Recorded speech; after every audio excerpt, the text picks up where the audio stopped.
Daniels 7 yards deep in his own end zone, and he's going to be sacked, and that'll be 2 points for the Bears. Terrell Bernard. Welcome to Sikkim 365 Radio.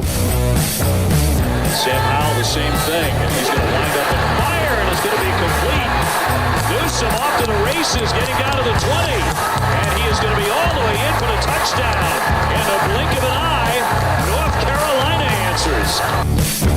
Sikkim 365 Radio is presented by IdealMRI.com. High-quality MRIs for $497 or less. IdealMRI.com. Your health is important, so is your budget. Catcher's made by Amari Cooper, who broke free. Inside the 20, stays in bounds, and is wrestled out at the Eagles' 8-yard line. That one picked off, and it's a pick six by Jalen Petrie. Here's David Smoak and Paul Catalina. All right, here we go. 365 Sports on YouTube and Sikkim 365 radio show. Just a couple of us in studio. Craig has the next couple of days off. In Texas, the high school football season starts 1 week from tonight. About that. Coach, college football starts next weekend as well. I asked this question, and this goes to not just the fan base of Baylor on the website, Sikkim365.com. This is for every one of you that loves, whether it's Alabama, Texas, Oklahoma, Florida State, Notre Dame, USC, Penn State, whoever it might be, just to have a little fun. So I asked Baylor fans, obviously with realignment, Paul, you know, just kind of always like one of those things that's blurry. It's coming, it's here, it's blurry. If your football team were an independent school, what would your dream schedule look like? Now, I'm not saying playing at Hawaii every week. What I'm saying is you have natural rivalries, home and away.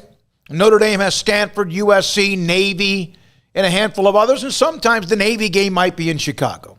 Might be somewhere else. Hell, might be in New York or even Washington, D.C. They can do that. Then they have the 5 teams that they are involved with because of their athletic department's connection to the ACC, all right? And then there's also just kind of, I don't know if you want to use that term. I've never liked that like-minded term, but maybe teams that are kind of like who you are. And then maybe some old rivals. But you're not in a conference. You're independent. For example, Baylor. if in fact they were independent, and they could not survive being an independent, but if they were, you would think that would include some of the former Southwest Conference teams. It also would include teams that are right now a part of the Big 12. It might even include Texas and Oklahoma, who knows. I would think Baylor would want on their their schedule, I think they would want a couple of schools that are private schools that's not TCU. Maybe it would be Notre Dame. Maybe it would be a Wake Forest or someone like that.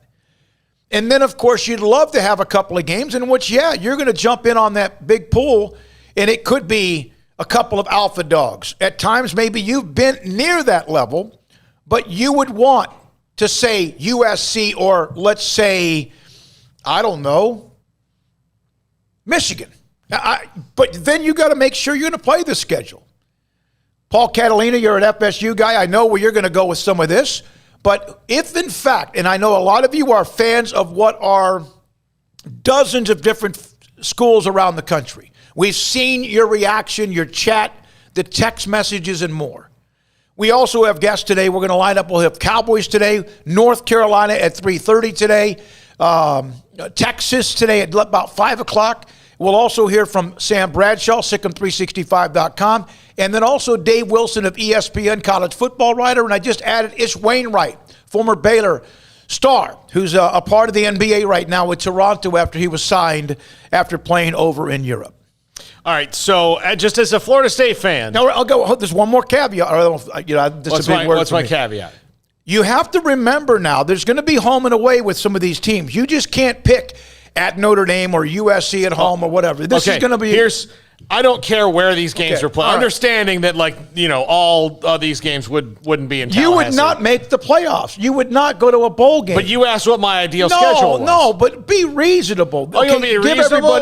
No. Oh, I mean, okay, you got to be more specific. You want an ideal schedule. I want to know, like Notre Dame and what they do. I want it, if you were independent, if you wanted to play Notre Dame, Alabama, USC, Texas, Oklahoma, Georgia, Clemson, Ohio State, that would be the dream schedule. Okay, but this is a different question. As a team that would manage and be also in competing for a national title, appease the fan base, great places to go. And you're going to want to play a couple of teams. I'll tell you right now, the schedule that Florida State has is that schedule because you've got 3 big-time opponents on it. 4. You have 4 big-time opponents. They play Florida, they play Miami, they play Clemson, they play Notre Dame this year. And they play North Carolina. That's 5. That's almost half the schedule that's teams in the top 15. So, okay, who else would you rather them play than perhaps who they don't play enough of? And Florida State once was in that position as an early, when they were independent and they were trying to be recognized. They played all those teams I mentioned, hell, all of them on the road, and started beating Oklahoma or Nebraska or Michigan or Notre Dame. And it allowed them to then say, look who we can beat and who we are. And then they, of course, had the great run under Bobby Bowden. Now, I have teams I'd like to see them rotate in the non-conference schedule. On occasion, yeah, because Notre Dame does that, yeah. Yeah, so Nebraska, because that's kind of an old 90s rivalry. And all those games, every time they played was a big game. But and they've only played, honestly, a handful of times, but there were historic games. I would like to see them play Michigan because they played them back in the day a couple times. Actually, I think going to Michigan in the Big House and winning was what finally firmly planted their flag in the ground of holy crap, these guys really can do it. I'd like to see them play LSU. I wouldn't mind them seeing play Stanford. I don't know. Out on the West Coast. I don't think you could ever hurt playing Stanford. Yeah. Now, they're going to get you on occasion. And I would like to see some home and homes with Georgia. I mean, they play Florida already. That's right next to each other. Yeah. They play Florida already. I would love to see them. Why don't you play that game like Florida plays that game in Jacksonville? Yeah. Why don't you play Georgia in Atlanta? Well, that's their home. Well, Jacksonville's the University of Florida's home, basically. It's right, but that's true. It's been long. It's like Texas, Oklahoma is basically right in between, but it's still in Texas. They played Alabama off their feet in Atlanta a few years ago until DeAndre Francois shattered his leg. All right, how about this? Georgia, Florida State, and go to New Orleans and play the game. Heck yeah, I'll do that. Yeah. But, I mean, LSU wouldn't be bad. Isn't that where they beat Virginia Tech for the championship? Yeah. That's just something to throw out there today. Again, we're going to drop in on a lot of different people. There's a couple of legal stories to get today in sports as well. From David Livingston David, I don't know. I think you're a Washington fan. He said Oregon, Oregon State, Washington State, Boise State, and Michigan. Gregory, as a West Virginia fan, I'd love to play an 11-game season, all against Pittsburgh. It would make up the last decade of not playing the backyard brawl. I love the sense of humor. Boy, a lot of you are talking about the humidity today. So that's just kind of a throw it out there topic today on this Thursday afternoon. From Nick Barnett. Good afternoon, gentlemen. So on Monday, I triple-checked my notifications were set to all, and I confirm I'm not getting, by the way, notifications for the 3 o'clock show to pop up. So that's something that we'll work on behind the scenes as well. All right? So as Nebraska, Oklahoma, Missouri, and they're not good, so when you put them on the schedule, but hell, who's Nebraska right now? I think you'd want to continue the one with Colorado and Kansas because of proximity. And then, you want a Florida State or Ohio State or a Michigan. You might lose them right now, but if you were competitive, and I think you always want to play a game in California. I think you want to play somebody from California, somebody from the Northeast, whether it's Penn State or whoever, and then somebody from the South and Southwest. I think that'd be perfect. Home and away, you get 2-2, and then you have whoever you're going to play in the meet. And look, if I'm at Notre Dame's schedule that they've kind of rotated into this year is it's just a rolling ball of butcher knives. If everybody they play is as good as you think they're going to be, they're going to have a hard time, even though they're a really good team. Now, and so your ideal schedule is going to have like 4 or 5 of those games in it, and then it's going to have people, that might be like Virginia Tech, who's okay, Memphis, good, but I mean, you're going to have those people on there. So those are the kind of things that I want to see from my schedule if it was 100% completely up to me. Here's a note from I got this Keith Moore. Jacksonville is right at the Georgia-Florida line, and it is. You're exactly right. University of Tennessee alum here. Let me see what it has to say here. Let me get that out of the way. We got the poll going up. Armstrong just put up a poll. Is that you, Armstrong? I can't see. Well, my computer just froze. All right. So those are some of the things we'll look at today. We'll hear from North Carolina, or Greg Barnes today at 3:30. Dave Wilson, ESPN.com, national writer at 4. Mickey Spagnola, Cowboys at 4:30. And 5 o'clock's going to get crazy busy. At 5 o'clock, we're going to hear from Jeff Howell. He covers Texas. And then Ish Wainwright on being a part of the NBA Summer League that ended 2 nights ago. I talked to Davion Mitchell's father, Derek, earlier today. He's going to do a podcast today with Ashley Hodge about how thrilling it was to watch his son go through what he did and also see the former Baylor players who are part of the national championship team and then others as well, including Ish Wainwright. And then at 5:30, Sam Bradshaw, he's S11 on the website, breaking down some data about TV viewership, the remaining 8 teams in the Big 12, and looking at that, and then Paul's top 5 today. How about this story? Former Miami Hurricanes football player Rashawn Jones arrested today in a murder of former teammate Brian, is it Patapal? Yeah. Patapata, 2006. Been 15 years. He was always, according to some, I guess you could say, information, was someone who was kind of a suspect, but they could never tie it up. They could just never say for sure. There were thoughts it could have even been like an old girlfriend. It could have been somebody that's a part of the family or somebody that, but today he was arrested for 15 years ago murder of a teammate at Miami. Yeah, I remember when this happened. And there was just no explanation on it. There was nobody there. Mm-hmm. Nobody saw it. No security cameras caught it. Nobody really heard anything. Of course, you can hear gunfire. That doesn't mean anything. You just heard gunfire. It could be a car backing up or a bad tailpipe. You don't know. Yeah. I mean, yeah, like if you look at if you get on Nextdoor in your neighborhood or the Ring app, people will ask, did you guys hear gunshots? Like 30 times a day. And you're like, well, no. I mean, it could be fireworks, even no matter what time of the year it is. So yeah, and again, in Miami also, like, did you hear gunshots is also kind of a broad thing. I mean, it can be a very violent city at times. And so this story's been going on for a long, long time. I mean, it's one of those things I'd forgotten about it. It had been so long. But I remember when it happened, it was like, how does this happen? How does nobody know? And it just went on and on and on. Yeah, Bob Williams put up, we have the third hardest schedule in the country this year. And Bob, I'm not sure, I know I should know this, but I think Bob's an Auburn fan. He goes, I would choose Florida, South Carolina, Georgia, and Texas schools along the coast. So that's from Bob. Auburn is what he said. It is Auburn. From Scotty B, is a Baylor fan. If they were independent. Kansas, Virginia. Virginia does kind of seem to make sense. I actually think Virginia and Baylor, that's cool. That's kind of a cool game. Yeah. Yeah. Notre Dame, they've played them back in the days of Grant Teff.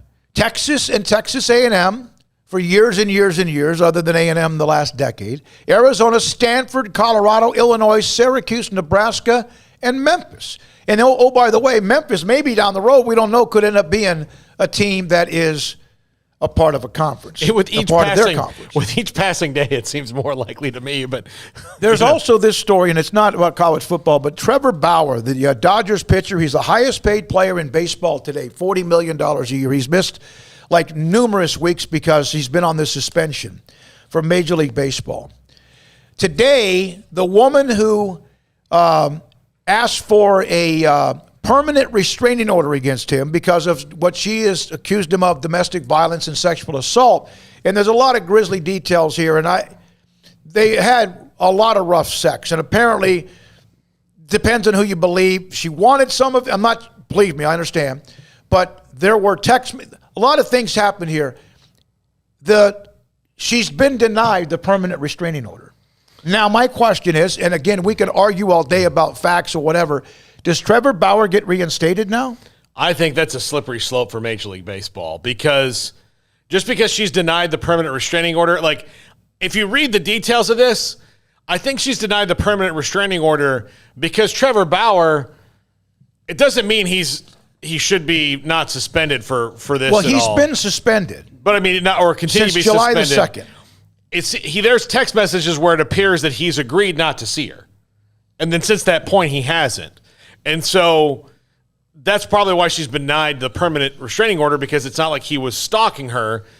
Some really weird, messed up stuff happened between the two of them, but it appears to be over now. I mean, it's a really confusing thing. Yeah, so I think one day I'll look at whatever's the evidence, and then I'll go, then I'll look at it again and go, Our buddy Dan Lust has been tweeting it a lot and following it along, and I've read a ton of it, and it's very confusing and one of those things that if I'm Rob Manfred, I'm not just going, well, okay, like let's put him back in. Yeah, I don't want to jump back into that, and especially considering baseball's history with, putting guys back in with domestic violence pretty quickly. And in the last couple of years, they've done a really good job of domestic violence. You're out for 30, 60, whatever games. And I think that's a really solid policy. And it goes up. Aroldis Chapman and Roberto Osuna, the pitcher that was with the Astros. Yeah. And him and, now I guess Addison Russell and Starlin Castro, maybe? From Lester Lee, by the way, he may not pitch. He said, I think it's paid leave, not suspension, which, okay, you're right, paid leave while they were waiting to see what happened. But now apparently she's been denied the permanent restraining order. And now if you're Trevor Bauer, do you just say, okay, wait? The Dodgers are it's baseball. You have to look at it in two different ways. There's the personal side. There's the criminal side, there's the other side, and then there's the baseball side. So if you're the Dodgers, what do? And if you are the commissioner, Manfred, what do you do? And we'll see what happens with that. 254-339-1122 is the number to call. Lines are open right now. North Carolina writer Greg Barnes today at 3:30. Mac Brown has done a great job in Chapel Hill, where he was after Tulane and before Texas. Eventually gets run out at Austin, where he was amazing there for the entire time he was there, except they started to fade. And now it's taken, what, Paul, 2 or 3 years? Mm-hmm. And North Carolina, They're in the top 10 among various polls, and they are good. And they got Sam Howell, the quarterback, and that's really how he did. I mean, other than the fact that they had some good guys on the roster already, they needed to maybe some better leadership from the head coach, I guess, or different leadership from the head coach and Mac Brown. But somebody who has a national championship pedigree. But the first thing he did, Sam Howell was committed to Florida State, and he's a North Carolina guy. So he went in and said, "Who's the best player in North Carolina?" They said it's Sam Howell, and he's leaving to go to Florida State. And Mac Brown said, "The heck he isn't. Nope. He's coming here." And that's the biggest turnaround that they've had, was him getting Sam Howell, who started as a true freshman, is in his junior year now, and is viewed by many as a possible first-round or top 10 draft pick in this upcoming draft. yeah, he's a heck of a player in North Carolina. We'll focus in on them at 3:30. I'll let you know that I already know this, that Jamie Chadwell, I mentioned this yesterday, just to give you a peek in the next week. Coastal Carolina is going to be a part of the show. Jeff Traylor, UT San Antonio, he's loaded up, second year there. He'll join us next week. Oh, my God, I just went blank. North Texas, the head coach at North. Seth Luttrell is going to join us next week, along with what else we have for you as we get closer and closer to the college football season.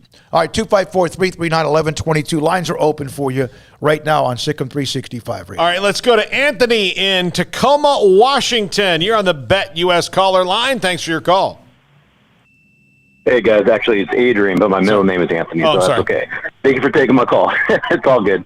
I'd like to start off by, I'm over here in this Washington State, and go Dogs.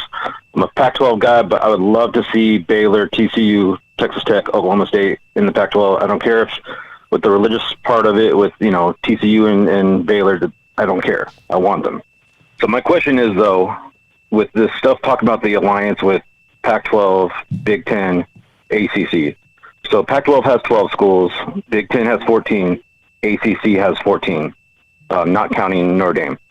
If they do a non-conference alliance where you play the other conferences 2 out of the 3 games, the Pac-12 is already at a deficit because they only have 12, they don't have 14. So 2 schools would have to play 2 more games against the other conferences.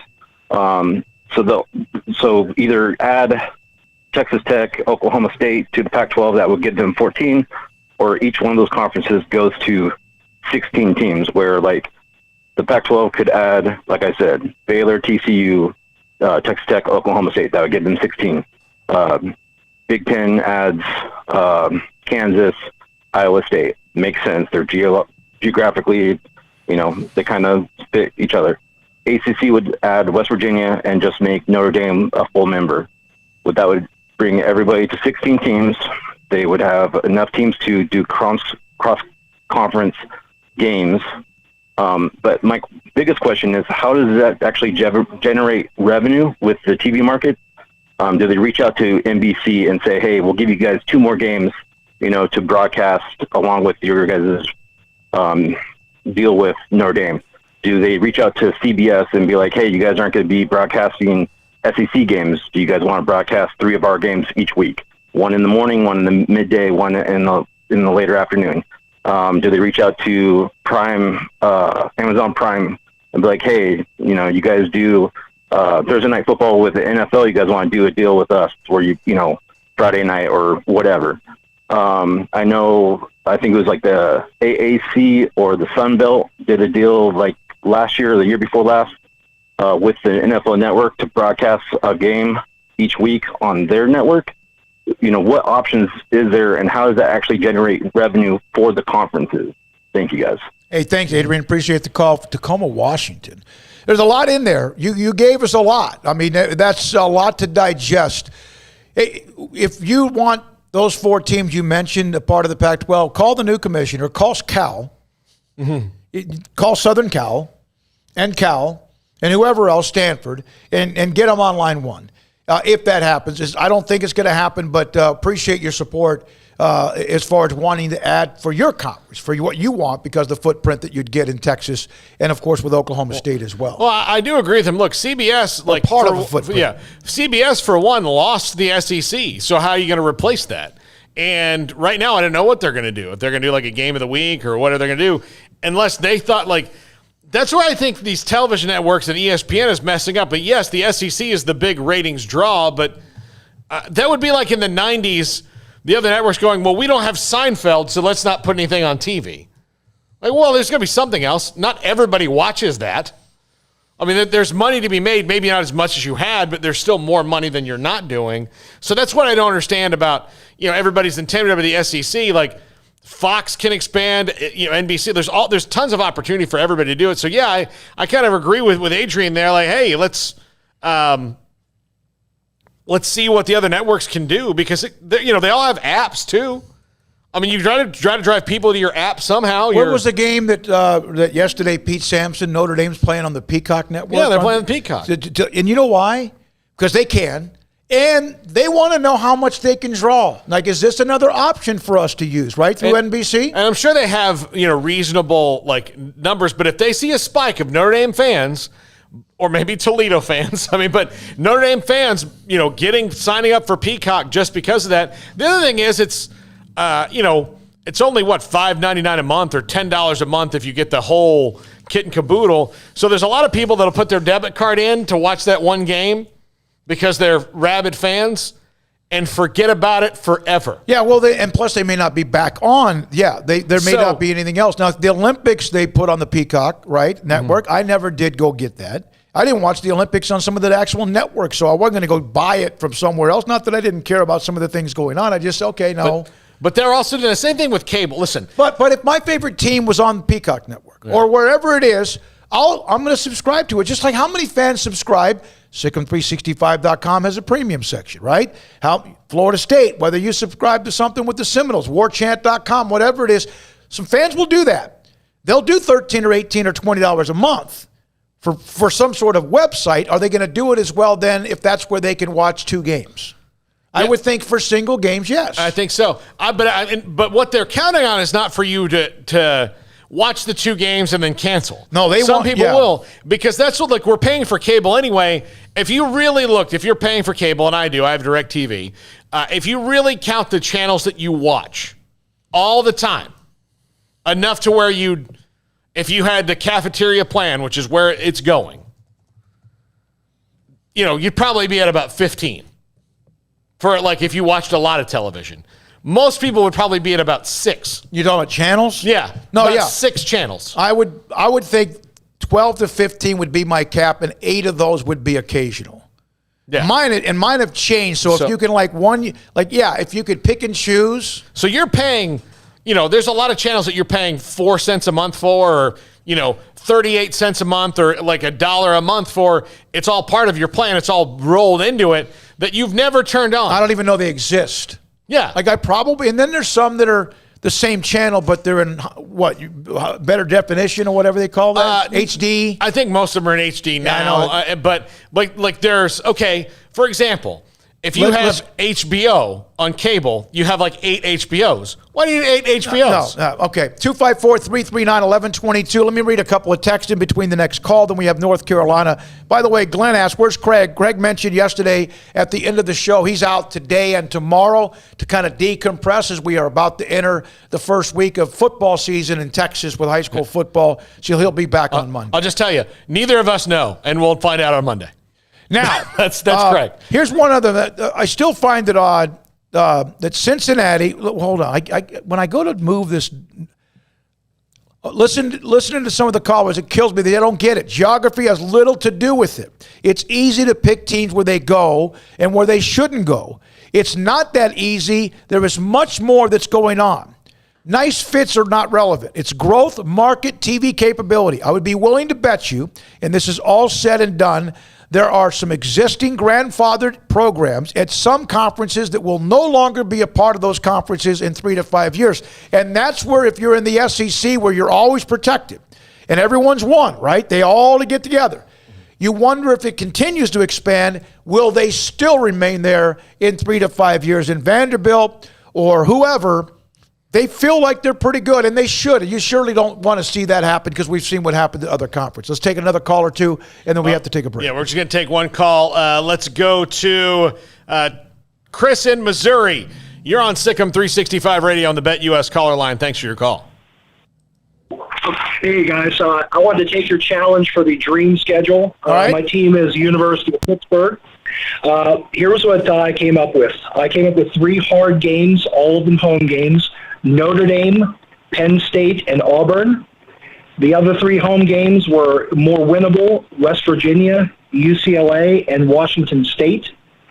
And then I had to kind of have a soft underbelly of the schedule. So for my away games, I have Vanderbilt, Air Force, Syracuse, Kansas, South Florida, and Houston. I think that's a fair mix of some strong teams, a couple that could go either way, and definitely about 5 or 6 that are gimmies. But that's my list, and thanks a lot. Thank you. Appreciate that. The home games: Notre Dame, Penn State, Auburn, West Virginia, Pitt. That makes sense. Obviously, Penn State, Pitt makes sense. Boy, that's the underbelly. Vanderbilt, Kansas, with all due respect, okay, you have an academy in there. I think everyone should play an academy. Of course, you can't because they can only play 12 games. University of Houston as an underbelly. I think they might want to maybe let you know that's not always the case. But appreciate the call, Chris in Missouri. When we come back, we're going to talk about, and USF, yeah, I mean, they can jump up on occasion. The Bulls can get you as well. When we come back, we're going to discuss North Carolina football.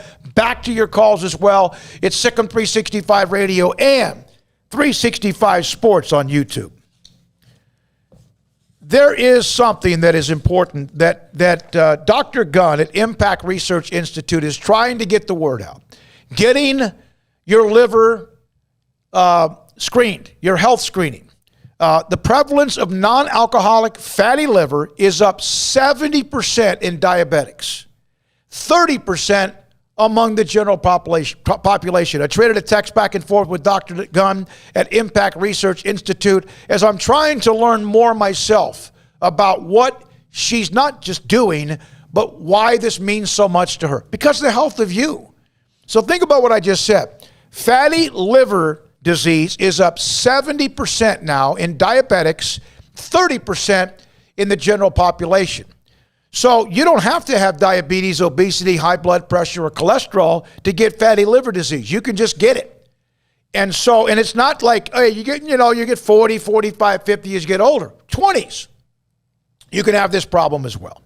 Impact Research Institute on Fish Pond Road in Waco. Right now, they're offering direct counseling with a physician, a licensed provider, also the opportunity to participate in a clinical trial, and a licensed provider that will also give you compensation. A clinical trial with compensation if you qualify because of the grants that they get, access to sophisticated diagnostic imaging and assessments at no charge. It's Dr. Gunn. And by the way, call Impact Research Institute, go online and contact them and make sure you tell them that we sent you at Sikkim 365 Radio. It's Impact Research Institute in trying to make sure you understand how important it is to get a screening for fatty liver disease. Since its inception, Pickup Outfitters has remained politically neutral. We love trucks of every persuasion, not just red and blue ones. But people keep asking us where we stand, and for this one time, we're going to break our neutrality. We oppose any government intervention or legislation to end truck nudity. We believe in the American right to drive nude vehicles. We think it's disgusting. We fight it every place we can, and we want to end it, but we want to end it the right way, peaceably. Therefore, we call on Congress and President Biden to respect the rights of truck owners. Our founding fathers didn't own a truck, but if they did, I bet they would have put a bed cover and running boards on their truck. The right to keep and bear your truck the way you want is fundamental to the fabric of this nation, and we believe in that right. So we urge you to come and take it at Pickup Outfitters, 220 Lake Air Drive in Waco. On the web at createacommotion.com.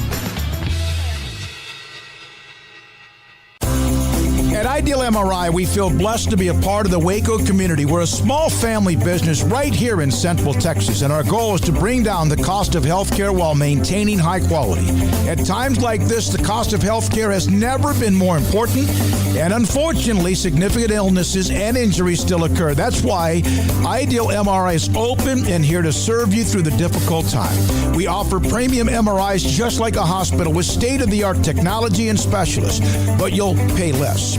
sometimes thousands of dollars less, whether you're using insurance or not. At Ideal MRI, we accept most insurance and there are no hidden costs. Even offering financing if that's needed, everything included in the price, and you'll not get something as a surprise in the mail later on. If you need an MRI, ask your doctor about Ideal MRI. They'll know. You can schedule an appointment safely from home online in minutes at idealmri.com or give us a call, 833-IDEAL-MRI, idealmri.com. Life is back on, sports bettors, and BetUS has your NBA, NHL, Major League Baseball, UFC, PGA, and yes, NFL betting lines up for their 27th year and live betting on all of it. Log into BetUS.com or call 800-792-3887. That's 800-79-BETUS. BetUS for 125% bonuses with promo code SICK'EM125. Customer service pros are ready to get your phone, social, and online sports betting kickoff started now. Play with the proven mainstay in the industry. BetUS. You bet, you win, you get paid. BetUS.com. Use promo code SICK'EM125.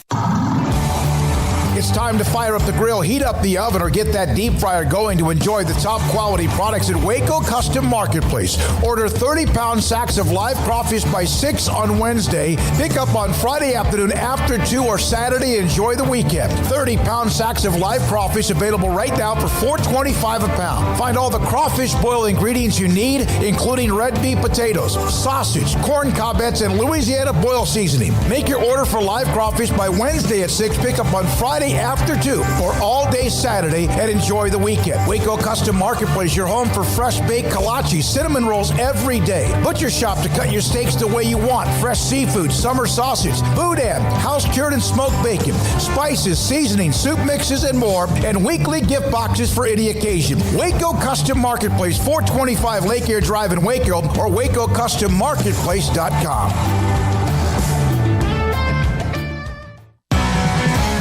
Welcome back to Sick'em 365 Radio. Have you subscribed to our YouTube channel? Do it today by searching Sick'em 365 on YouTube. We're halfway through this first hour. We're here from Greg Barnes inside Carolina, Chapel Hill, North Carolina. Tell you what, Tar Heels are back among the discussion when it comes to not just the ACC, but a team in the top 10. Their quarterback could be a Heisman candidate, All-American candidate, could be a high draft pick as well in Sam Howell, and we'll hear from Greg Barnes here momentarily. Boy, a lot of you on the chat room today are having a great time with some of the topics we have. Some of you going back and forth. And now a lot of you are telling us what you watch and how you watch based on what Paul was mentioning. From Jeff Grimm, I pay $15 a month for cable. What? $15 a month for cable. Netflix, Hulu, Prime, Disney, Apple, HBO Max, and every major sport from around the world. $15 a month? I need to do that because that's about $250 a month less than what I am paying, but internet as well. All right, Greg. We got Greg? I'm still working on it. Okay, we'll get Greg Barnes here momentarily. All right, here's Daniel. Try $100. If we paid for TV for the channels we have, along with the internet, would be nearly $300. Our total right now is less than $240. I'm getting the Sunday ticket will be $75 a month.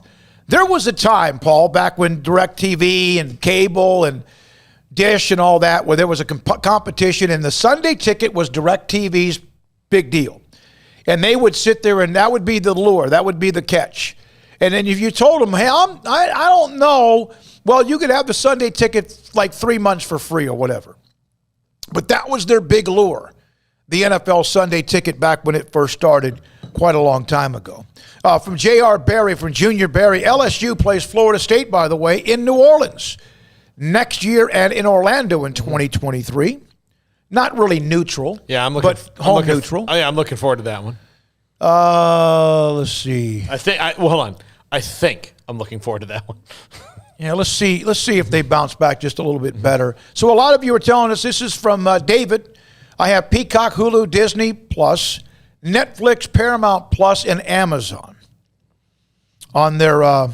So that probably goes about $80, $90 a month. Here's from one of them. I'm not going to mention your name, David. because there's a lot of Davids on this chat room. I use my mom's cable password to watch most of my sports. Yeah. You don't. Yeah. They're trying to figure out ways to nuke that, the companies of password sharing. Although I did hear the Netflix CEO one day say, like, look, it's just part of it. Like, there's nothing we can do about it. Here's one that's interesting from Nick Barnett. Coincidentally, all of my favorite NCAA teams are colors. Auburn, Navy, Sierra, and then he went hot bubblegum pink. I don't know. Oh, he's trying. Great school. That's from Norm McDonald. Yeah. All right. So, all right. 254-339-1122. Go back to the calls. Also, the text line blowing up as well today. T-Rex, I say play North Dakota State. I'd love to enjoy the Fargo Dome. We would never play at an FCS stadium, but man, would that be fun. And you might come away, a pretty good chance you come away, a lot of teams with a loss at North Dakota State. Hell, against them at home in some cases. By the way, Smokey, before we go back to the calls, we are going to debut something today we had talked about it. So can you see it up there on the monitor, Smokey? Hold on, Armstrong, bring it up. We've got a 45-second shot clock. For what? For the callers, so that we can go through a little faster. Are you, we've got it. Now it's your choice to use it or not. All right. Do I get the final decision making here? I know we got a lot of youngins and you guys gang up on me like a bunch of rabid dogs. We'll start with 45, but I have the veto power to increase it or even lower it. Yeah, I mean 45 means we want to hear from you. I don't care if it's a minute and a half, honestly. But yeah, sometimes if you get a little bit of a drag on, this allows you to get focused on exactly what you're talking about. But Armstrong does. It's actually up in the top right-hand corner. Yeah. Oh, God. Yeah. That's an old high school gym from 1973. Yeah. Armstrong and Jack came up with that. So, wow. There you go. From the 4-2-3. Well, all right, we'll try it. Okay. University of Tennessee alum this year. I hope Texas understands. We are the real UT, hoping we get to play them yearly. The 4-2-3. Both of you have really big boy programs, have great stadiums, have had some history. Let's see who wins those games. Yeah. Let's go to Derek in South Carolina. Derek, you're on the Bet US caller line. Thanks for your call. Man, I appreciate you guys and love the show. Thank you. I'm a big SEC fan. And when I think about Notre Dame, I couldn't see Greg Sankey saying, oh, well, we'll take all of your other sports and we'll just leave you independent. Like, there's no way in the world that he would do that because the SEC is so powerful. And I look at Notre Dame as like old money. They just that. They do nothing for me, or I'm pretty sure a whole lot of other SEC fans. I just believe that Notre Dame really needs to be in a conference and to help their brand. Well, they don't need help with their brand, but they need to be in a conference. I think the lone duck right now is West Virginia banging on the door to get in the ACC. Because if West Virginia can't get in the ACC, they are cooked. They might well be a part of the group of five, and there's no way for them to go. The Texas schools, I think they're going to be okay. But as far as West Virginia, that's the school that's really in the most trouble. Thank you so much for taking my call, and I'll listen to what you have to say. Hey, Derek, thanks for the call. Notre Dame's got some impact now. We know the eyeballs, the image, the tradition. Old money, yeah, they have a lot of old money. They are very secure with who they are, but I don't think that they're not paying attention. I don't see the SEC. I do not. I don't see the Big Ten saying, no, you can go play us in everything else, but you're not going to have to play us in a conference football type 9 or 10 game schedule. We had this back and forth all day yesterday with football when it comes to Notre Dame football being an independent or not. They're an independent. That's what they're considered. They do have 5 games with the ACC, and I gave a little bit on that. I understand that they're attached to them in a way, but they're not an ACC football team. They have a scheduling alliance with them. Mm-hmm. But Notre Dame, I think, would be accepted by every conference, but there are some. Like, if Notre Dame called, let's just say Bowlesby, hey, Notre Dame's on line 1. Yes. Yeah. Yeah, well, okay. But the SEC is not going to allow somebody to just be everything but football. Because it's football would drive the bus. The ACC, they did this last year, right? They were a part of the conference because of COVID. It was strange, and they ended up almost winning it, which I thought was pretty cool. And part of it was because Notre Dame had Big Ten and Pac-12 teams on their schedule, and those conferences were not going to play. They're not going to play. So Notre Dame had to do something, and then the ACC is like, look, we'll take your money. And, yeah, you can be in the conference. You can play for the conference title. I also think that was part of the ACC that maybe one day be like, hey, you remember that year that you were just in the conference one time, you almost won it? Didn't that feel good? Don't you want to do that again? And Notre Dame's like, yeah, that was just... Well, if you didn't hear our segment yesterday with Pete Sampson, I thought he was very eloquent in what he said, why Notre Dame loves to be independent in football. There's a lot of reasons, like 10, including where they can play whenever they want to. What was it? One year they played in, I believe he said they played in Los Angeles, Chicago, and New York. Who can do that? They can. They are... to me, a team that if they called, every conference would answer and have long discussions with them. But no, when it comes to football, Derek, I agree with you. The SEC would not say, we'll take you for everything but football. And I'm not saying the ACC is wrong, because they're kind of trying to figure out who they are too. And so last year it worked out. I'm glad that they were. And I think last year also proved, how much did last year prove that these games that are being made at the last second, you don't have to have a schedule 10 years in advance anymore.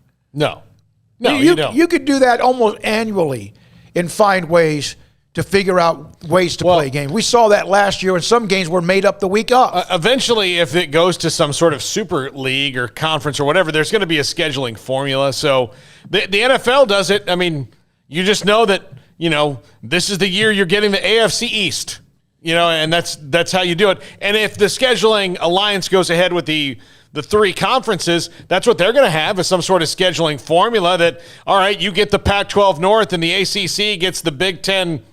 What, are they still legends and leaders? Are they still doing that nonsense? Honestly, I never called them that when they were. The Big Ten West, and that's who you get, and so it's just going to rotate around that way. They do have the money from NBC. They do not make as much as some other conference teams, even a Vanderbilt or the Iowa State or a Baylor when it comes to TV money, but they get a pretty good chunk from the NBC folks, and, of course, other ways as well. Oklahoma from return trip. Oklahoma's playing in Waco, Ames, and Manhattan. We are global, baby. Be nice. Matthew, the ACC was the prostitute and Notre Dame was the pimp. Ouch. Ouch. Tough crowd. I mean, that's a harsh way to put it, but yeah. Notre Dame is a part of the ACC grant of rights. It would cost them over $300 million to join another conference. Yeah, look, they have an agreement that if they decide to join a conference anytime before 2036, that it's got to be the ACC. All right, so that's that. Nothing yet from Greg Barnes? No. Let's go ahead and take a break and see what happens. We'll come back and see if we have Greg Barnes. Otherwise, we have a poll that's up. Did you receive a notification today for the start of the show on YouTube, the 365 Sports? And we're getting that. That's just to kind of so we can figure out maybe some things, a gremlin and or two. And then the 202. I knew it. I absolutely knew that he would be up here soon. He's the big Notre Dame fan in response to Derek, SI.com, and an update from Notre Dame practice. We appreciate that. Derek, thanks for your call. Thank you for loving the show. This is Sikkim 365 Radio. The First National Bank of Central Texas, 5 locations right here at home. Waco, Woodway, Hewitt, China Spring, Martin, Hillsboro. Familiar faces making local decisions. Here to help you, your family, and your business. Whether it's great times or tough times, all of us need a bank we can count on. Great people with great technology dedicated to their customers and helping our area grow. Safe banking in person or use their online and mobile apps and convenient drive-through and ATMs at all locations. They've got products like their First mobile app where you do your banking wherever you are, check balances, make transfers, pay bills, and transfer funds. It's the First National Bank of Central Texas. 5 locations right here at home.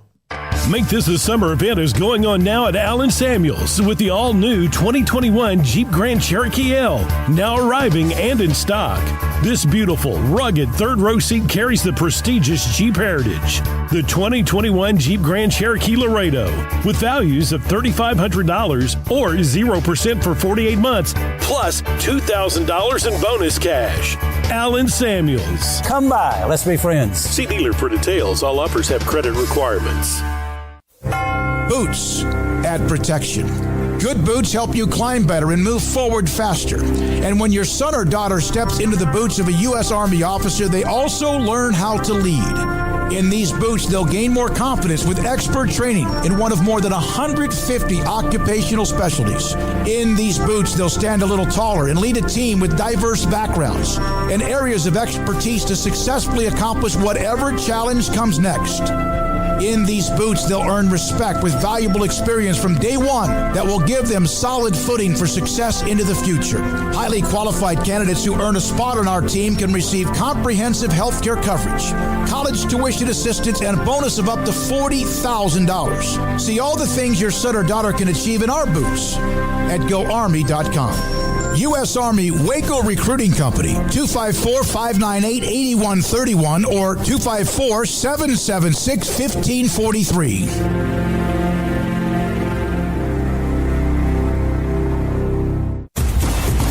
Hey, this is Bryce Petty, former starting quarterback and two-time Big 12 champion, and I know firsthand the importance of being in top shape both on and off the field. So listen up, men. If you're feeling beat down day in and day out and looking for that high-performance edge that separates the men from the boys, then look no further than the Petty Clinic Low T in Waco. Petty Clinic is a comprehensive men's healthcare clinic with an atmosphere catering to men. Board-certified Dr. Kent Petty has a special interest in offering the highest quality medical care to men of all ages. Some of the services offered include screening and treatment for low testosterone or thyroid, infertility, high blood pressure, diabetes, high cholesterol, sleep apnea, while offering comprehensive wellness exams and complete men's health lab panels. High performance men, remember, it's not just a Petty thing. This is Bryce Petty, encouraging you to reach out and Google search Petty Clinic Low T or go to pettycliniclowt.com and get your complimentary lab screening today. Riverbend Liquor and Wine, Lakeshore Drive at North 19th Street in Waco is a hidden gem. They've got a great selection of spirits, wine, and the most extensive selection of craft beer in Waco in their gorgeous walk-in fridge. And they have an amazing array of high-end bourbons like Pinhook, Weller, Buffalo Trace, Brush Creek, Hotel, Garrison Brothers, Thomas S. Moore, Hooten Young, and Bardstown. Great customer service and a convenient and speedy drive-through window. Riverbend Liquor and Wine. Find out more on Facebook and Instagram.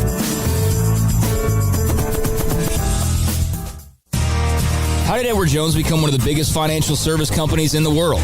By not acting that way. Financial strategies, one-on-one advice, it's a big difference. And that's why Brad Wilson, your Edward Jones financial advisor, makes sense of investing. Experience the difference for yourself. Brad Wilson, 250 Sharon Drive in Woodway, 254-776-4337. Edward Jones, member SIPC. This is Sikkim 365 Radio. Text us at 254-339-1122. The Sikkim 365 Radio text line is sponsored by Riverbend Liquor and Wine, with the most extensive variety of craft beer in Waco. A hidden gem on Lakeshore Drive and 19th Street. All right, 351, Sikkim 365 Radio, and also 365 Sports on YouTube. We're now joined by Greg Barnes, Inside Carolina. Has been doing that for a long time. Of course, North Carolina with Sam Howell, Mac Brown, head coach, and the Tar Heels ranked inside the top 10. A lot of expectations for them. And Greg, thanks for your time. We appreciate it. Expectations are very, very high. Is it something that people are thrilled with or nervous about? I think people are thrilled about it. I think the fact that, it's been since 1997, Max last year in Chapel Hill, that expectations have really been this high, other than that 2010 year that was derailed by the NCAA investigation. And so I think fans, as you know, fans tend to get a little bit out in front of their skis, and so they're talking about college football playoff. I think Mac Brown would be happy with an appearance in the ACC championship game, but everybody's excited about it for sure. I don't think there's any nerves. They've been waiting for a long time for this. Well, Greg, their schedule lines up for them pretty well, save for, and look, I know Florida State going into the year is not somebody that most teams would be scared of, but they did beat them last year, and Mike Norvell's in year 2, but FSU, Miami, and Notre Dame is a 3-game stretch with a bye week between Miami and Notre Dame. If they can get through that with just one loss, especially if that happens to be to Notre Dame, you would put them in a pretty good spot to match up well against Clemson, wouldn't you? Yeah, for sure. I think the fact that they know what they have with Sam Howell, one of the best quarterbacks in the country. They really like what they have defensively with so many guys coming back and kind of an influx of talent. So they're worried about the Virginia Tech game just because it's the first game of the year. It's on the road. This team did not play in front of a big crowd last year. That's going to be a unique dynamic there. But you get through that when you kind of work into the schedule. And, yeah, I mean, I don't think there's any question. You talk about Miami, you talk about Notre Dame. North Carolina's season will be defined by those two games. Notre Dame, of course, is big because they're going to be probably a top 10 team. Miami will probably decide the Coastal Division Championship. If they can beat Miami, that would pave the way for them to be able to play Clemson, which is, of course, what everybody wants. All right, you know the way the landscape of college football 3 weeks ago, yesterday, kind of flipped on its head a little bit with the story about Texas and Oklahoma, the SEC. And, of course, the ACC's got this grant of rights forever, and they seem to be okay, right? And with Clemson and what North Carolina, Miami, Florida State, whatever else. But what was the reaction? Was there much of a reaction in where you are in the Carolinas? Yeah, there is. I think it's probably the same for most non-SEC schools around the country. It's like, where does this go? And I think the grant of rights bill that the ACC has is solid. The issue is that the ACC is only paying out roughly $32 million to its schools, which pales in comparison to what the SEC has now. Of course, what they will get once Oklahoma and Texas join. And it also pales compared to what the Big Ten has. So there's a lot of concern about the ACC really losing positioning. The only way you change that, of course, is by bringing Notre Dame into the mix. I don't think Notre Dame's ready to give up their independence with football. And so they're kind of in a holding pattern right now. But North Carolina does feel as though they have a national brand, especially because of basketball. And they think if things really go sideways, that they will have the opportunity to make a move if they have to. Do you think that scheduling alliance helps them, though? I mean, that's what I wonder about it. I mean, it seems like a cool idea, but does it help the ACC get more money when the other, I don't know what the Pac-12, how it helps them, but the Big Ten already has that money. Like, it seems to me like they'd be helping the Big Ten get more money and maybe not necessarily themselves. Yeah, I don't know. I think the scheduling alliance deal, it makes sense just from a non-conference opponent perspective. You're kind of locking in some really good games. How much does that help their bottom line, though, in terms of conference affiliation? I'm kind of with you. I don't know that it helps that much. The Big Ten is set. Now, I think they're good to go. Their schools are bringing in $20 million more a year than what the ACC is. And it's crazy to think that a school like Rutgers, no offense to Rutgers, but that program is bringing in about 20 more a year than North Carolina is or Clemson is, right? But that's kind of the dynamics right now. So while the alliance is a good talking point, and I think it at least shows they're thinking about some other options, unless you get the ESPN deal beefed up, I think the ACC is going to be struggling to kind of gain ground. All right, so Mac Brown had been there before, done a nice job, went to Texas. We know the story there. Then things didn't end as well, and he eventually gets that retirement, broadcasting, and eventually shows up in North Carolina. Has he done this faster than even the most optimistic people? That's a great question. Probably so. I talked to Mac about this a couple weeks ago, and he said, Sam Howell's a big part of it. To be able to step into a situation where you had a kid who wanted to come to North Carolina and just happened to be a guy that has been as good as he is, that's a big part of the equation. The other thing is Mac has been going for 20 years when he came back, but a lot of the same people, booster-wise, were around the program. And so those relationships started back up immediately. And the same held true with a lot of the high schools. So he was able to come in and in really short order rebuild those relationships, and it just allowed him to take off recruiting-wise. But without a guy like Sam Howell, there's no way they get to a bowl game their first year. You don't know how things turn out last year. So having a guy of that caliber has really allowed Mac to take a couple of steps forward quicker than probably anybody would have imagined. So does he have another Sam Howell in the offing in his recruiting barrel? It's a great question. You never really know how these guys turn out, but the fact that Drake May, Remember Luke May from the basketball team? Drake Mason's younger brother. His dad played football for North Carolina. He was a 5-star recruit last year. He actually committed to Alabama. North Carolina got him to switch his commitment to Carolina. They really like what he's done. He'll probably get to play a good bit this year as a true freshman in mop-up duty.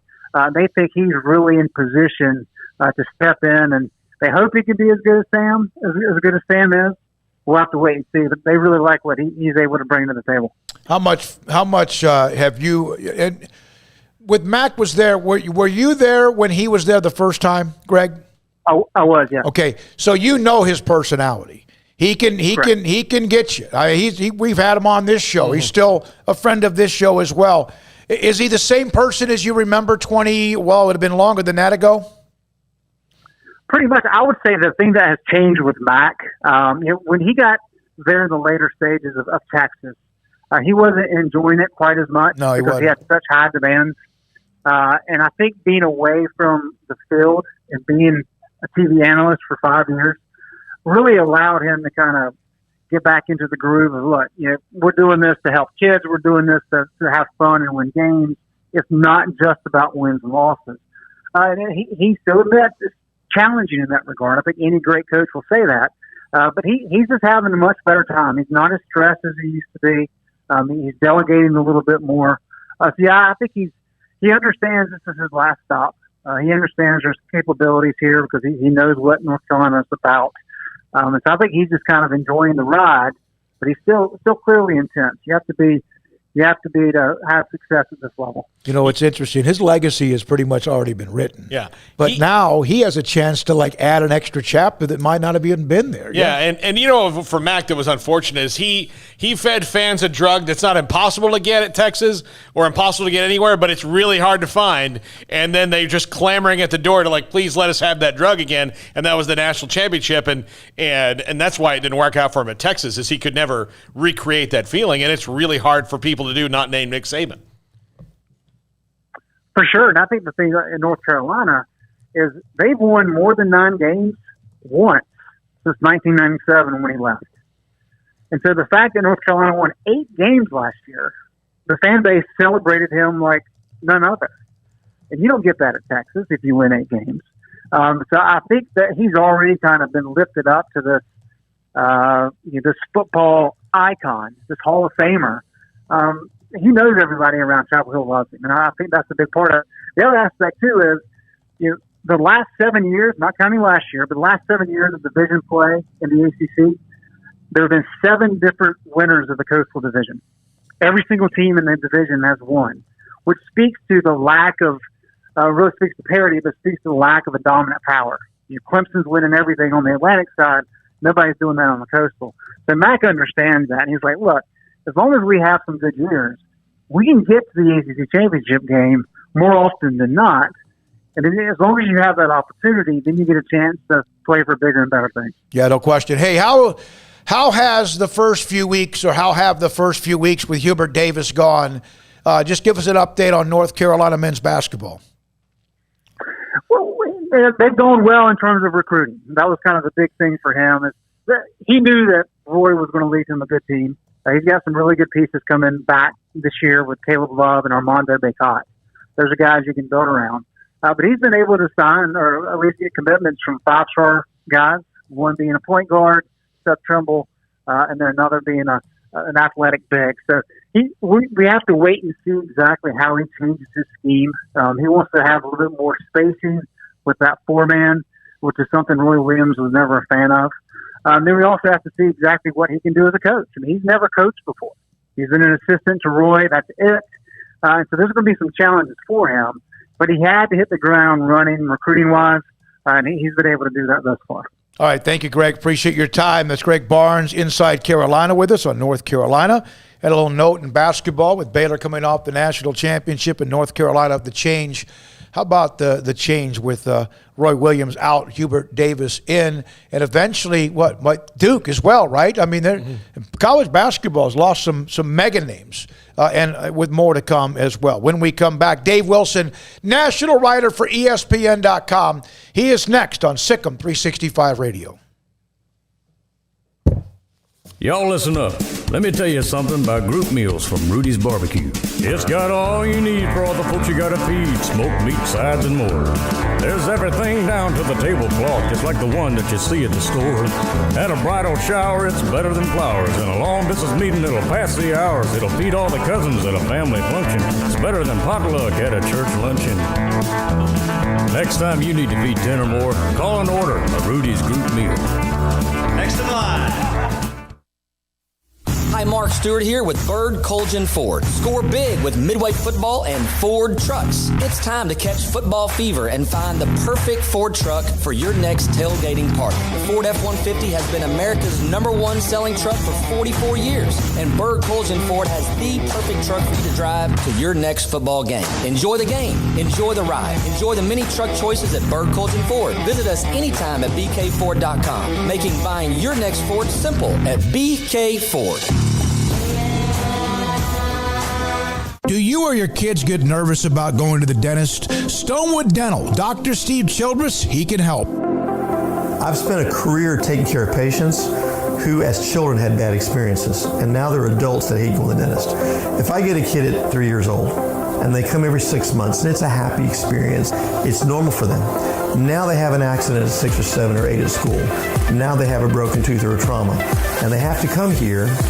They're used to lights, they're used to water in their mouth, they're used to experience, they already trust us. It's amazing what we can do with that kid without it being a negative thing. But if I see a 6 or 7 or 8 year old that's never been to the dentist, and now they have a trauma or an unfortunate unexpected toothache, it's harder to do that for that kid and it not be somewhat of a negative experience. So bottom line is I try to teach kids and adults and teenagers and everybody the way I'd want my family treated, which is where it's a necessary part of life. You just take care of it. It doesn't have to be that big a deal. Learn more, stonewood-dental.com.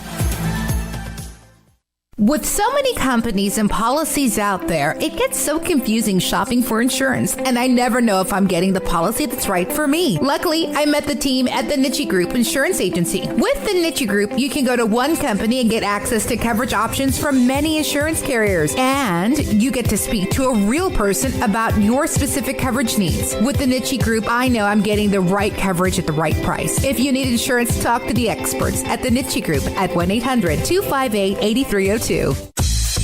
Southwest Sports Medicine and Orthopedics, the team physician of Baylor Athletics. Our doctors specialize in the diagnosis and treatment of any and all sports-related injuries. Celebrating over a decade of service in Central Texas, our doctors are equipped to handle a wide range of issues, whether it's your foot or ankle, orthopedic spine care, your hand or wrist, knee and shoulder pain, or if you're in need of our arthritis or total joint clinic. Come see us at the new Baylor Scott and White Ted and Sue Getterman Sports and Orthopedic Center. Trusted doctors at Baylor Trust, Southwest Sports Medicine and Orthopedics. Our goal is to get you back in the game. From the first workout to the last practice, sports is an incredible challenge. Hi, this is Dan Engel with the First National Bank of Central Texas, and we're proud to support each athlete, every parent, and our educators. From families, small businesses, to the biggest industry, we're here to help. With remarkable products like instant issue debit cards free at all of our banking centers, we've got banking ideas that fuel big dreams. The First National Bank of Central Texas. Familiar faces making local decisions. Member FDIC, Equal Housing Lender. Welcome back to Sikkim 365 Radio. Oh, a little step back. Beautiful on the score for Sneed. The 4 o'clock hour is sponsored by Boozer's Jewelers, the wedding ring store, specializing in custom jewelry and repair, all in-house. Here's David Smoak and Paul Catalina. All right, he's ESPN college football reporter, senior editor at one point as well, and now has been a part of college football for a long time. Dave Wilson and I used to be in the same. Dave, was it press box or was it like press row at a junior college basketball game? It was press row, or a little folding table there we had set up. Yeah, at probably Masters Gymnasium or Tyler Junior College or wherever it might have been. Hey, what's your take on what you've seen these last 3 weeks? The importance of what college football is, the fan bases that are excited, some that are like, whoa, and then there's other in between that, hey, we're fine. What are your thoughts about what we've seen, the shift in the landscape of college football with Texas and Oklahoma? I think we've seen some sort of tears in the fabric of college football over the past, 10 years. You start to see the haves and the have-nots. You start to see the exorbitant salaries and the arms race and sort of off-field staffing that's taken place. And it seemed like it's a matter of time before, something happens to where there's a clear delineation between the teams that can afford to do it on the top level and the teams who can't. And I know I've wondered, for a while, when is that going to break? To me, this was the start of that. I know Mac Brown said it on Feinbaum yesterday that, he thinks this is the beginning of the mega conference era that we've talked about for years. But that, to me, is what we're seeing. We're going to start seeing the people lining up to sort of get on the life raft of where the money and the games are. So, Dave, how many schools could really afford to do this realistically? That's a good question, but I don't think it's a whole bunch. That I think there's probably 30 schools. That's just off the top of my head that sort of play at this level with these giant budgets and the exorbitant salaries and all the off-field stuff. I think in any given year there's probably 7 or 8 teams that realistically have a chance to win a national championship. In some years it feels like there's 4. And so it's kind of sad. I talked about this. I've talked about this at work. I feel like you said, we knew each other when I was from a town of 11,000 people in East Texas. And you look at all these towns and all these places where they've lived and breathed college football for years, and basically, places like Ames or Manhattan, Kansas, and it's like their big thing, and they're basically told you don't matter anymore, and that's a really tough thing for me for what we love about college football. Yeah, it doesn't matter though, does it? It really doesn't, because of what it appears, and then those who are included are like, why are you whining? But most of the teams who are not included is the larger number, correct? Correct. Yes. So I don't know how we solve that. I don't know how that eventually settles, because it feels like there should be for my purposes, if that's the way it's going to be, there should be a Premier League and there should be a middle class or something where everyone has a shot at winning their respective championship. Dave Wilson, ESPN.com, with us on Sikkim 365 Radio. So, Dave, how do you think the Big 12 will ultimately react to this in the end game?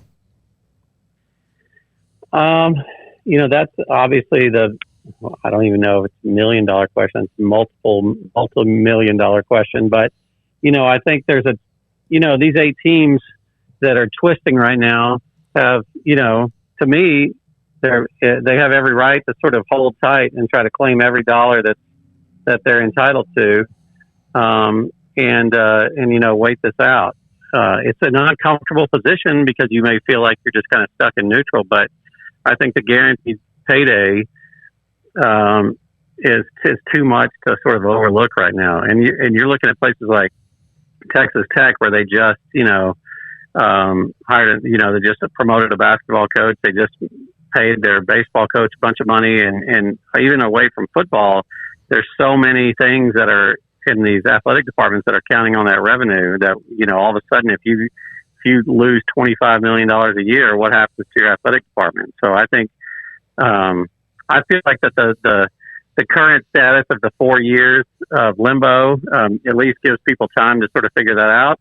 I'm like anybody else. I have no idea. I have a hard time seeing it truly last 4 years. Like, if you remember the last couple of years of Southwest Conference, it was really, really awkward. But, if I'm those guys, I hold on to every dime I can. You were at Big 12 Media Days, and we were there. We saw you there. And Bob Bowlesby walks around, does interviews, did one with us. And, he's part of that college football expansion, and everything was like hunky-dory, right? How embarrassed do you think, first of all, blindsided, whatever word, and if you're a Texas and Oklahoma fan or whatever, you don't care. You're trying to do what's best for you. But how amazing was that, Dave, that he truly had no clue? You know what? The one thing that struck me is he's the guy that brought up the expansion angle himself. And, you know, he said, I'm surprised I haven't been asked about expansion. And he brought it up and said, you know, that footprints don't matter anymore in a streaming world. And, you know, part of me is like, well, did he bring that up to sort of head this off? I don't think so. I mean, and it's a hard thing to look at. You know, the Big 12 has teetered for so long. It teetered from the very beginning. And how you get caught flat-footed like this, it's a tough thing. If you're one of those 8 schools, you know, you have to be looking at Bowlesby like, you know, why are we sitting here in this position right now? You know, Dave, I feel bad for him and don't at the same time because, one, I mean, this was done in the dark. I mean, I think less than 10 people knew about this because if it more than that, then it would have gotten out and maybe he could have headed it off the pass. But also, like, isn't his job going to be easier without Texas and Oklahoma throwing gunk in the works if they do somehow stay together? Yeah, I don't know if his job is easier without the 2 most prominent properties that the league has. You know what I mean? I think it's, I feel empathy with anyone in a position like that for sure. But I do think, you know, we've all, as we said, we've all been seeing this coming for a while, that college football is pulling apart. And it's hard when you look at the numbers, the TV numbers or the attendance numbers for the other 8, you know, that they're right on par with the American. And so that's a hard sell to anybody to sort of like, if you wanted to go out and try to poach a couple of Power 5 teams, it's going to be a tough sell. And again, like I said, I love college football as a whole. So I'm not, you know, I feel bad for a school like TCU that completely fought back from the margins to get back on the stage. And then basically they get left behind again. And it's because of, you know, they're a private school that graduates, 1,500 people a year, similar to Baylor. Those are, you know, that's a tough thing. It's sort of like you're just grandfathered into this position based on, you know, who you've always been. If you are one of those in the SEC that is not an alpha dog, a blue blood, or someone that, and again, I'm not trying to knock anyone down, but every conference has their top heavy blue bloods and dogs. And then the others. Is there any concern you feel like in 3 or 4 or 5 years, if this keeps growing, that some of them who are a part of that have been a part of the core of the SEC, could also then find themselves on the outside looking in? Yeah, I mean, I think it's really difficult to boot somebody out of a conference. But if you're Vanderbilt, and in 5 years, you know, let's just say, and this is with no knowledge of this, I'm not trying to leak anything here or drop breadcrumbs or anything, but let's say a Florida State and Clemson, you know, landed from all of a sudden, you know, you're getting deeper and deeper down the road. So do you sit there and count your money and you know, take solace in the fact that you have an awesome baseball program, or do you say, well, hey, it's time that we go find some like-minded schools to play with? You know, I think it's hard to turn that money down, and it's going to be hard for anybody to kick anybody out. So that's going to be the next sort of big quiz, is what happens to those kind of schools. Dave Wilson with us, ESPN.com. So let's discuss the Oklahoma and Texas in the SEC. Oklahoma's in a nice run. They've been on a run since like 1900. Of course, they had a little bit of a down decade in the 90s, of course, but it seemed like they'll slide right in. They'll be okay. What do you think about Texas? They seem to play better against those that are better teams, and their problems have been with some teams like Kansas State, Iowa State, among others, TCU, that they struggle with. I think I think there's a parallel there with A&M. You know, if you remember, in A&M's best days, you know, they struggled with, you know, Tulsa, and, you know, RC lost to Tulsa and Southwestern Louisiana and schools like that they had no business losing to. And I think there's something to be said for the fact that you have 1 or 2 games a year that mean everything, and the rest of them are just you have to kind of get through. In the SEC, you don't have that luxury. You have to get up every week. I actually think there's some psychological advantage to the idea that, you know, you have to be on guard. So I think Texas, you know, I remember being in Bristol, and when I worked at the main office at ESPN, and Nick Saban was there, and we actually ended up sitting at a table together and eating lunch together, which is one of the, like, this is SportsCenter commercials of random things happening.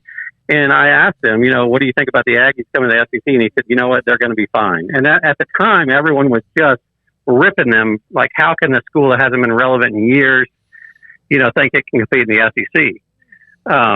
The fact of the matter is the SEC opens doors for players that A&M couldn't get before, and it'll be the same. Texas has always been able to get its pick anyway, but I think it's going to just open the doors even further. And I think eventually they'll be fine. It's always been, Texas has always had the resources and the coaching. It's just a matter of getting the right guy in there, and we'll see if Sark is that guy. How much has this been fed by not just eyeballs or whatever, but also the now immediacy that all of a sudden is NIL? I don't know how much is NIL. I do think a lot of it is just, I was told by some industry folks that, the one cost that teams can't afford to let slide is tickets and attendance. And that's been the toughest thing for, in like November this year, Texas has Kansas coming to town, whereas, A&M is going to be playing, I don't know who it is on that date, but it's like an A&M fan told me. I wrote a story that ran the same day that the same day all this news broke about A&M's decades since they made the decision and how it's been all kittens and unicorns and rainbows. They love it, even though they haven't won anything. They're just happy to be there. And the guy says it's like a bowl game every weekend. So I think that the attendance and the ticket sales are going to play a real cost. Attendance is already a concern. It's down almost everywhere, especially with. So I think that part does play a concern. NIL, that's going to be. I think that's so fresh and new and just new for everybody. I don't think anybody knows what that's going to look like.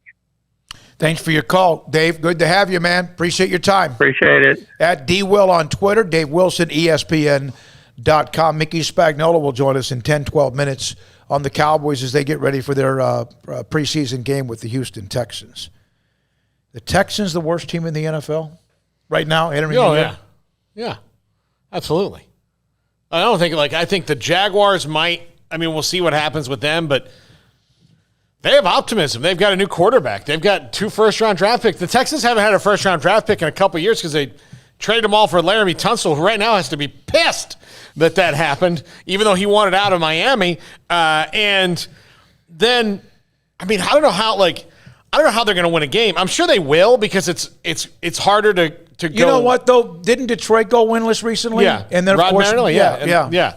And the Browns did it. But, it's hard to go winless because at some point you're going to have the right matchup. But they have something like 42 new players that they think will make the roster, and that means 11 guys.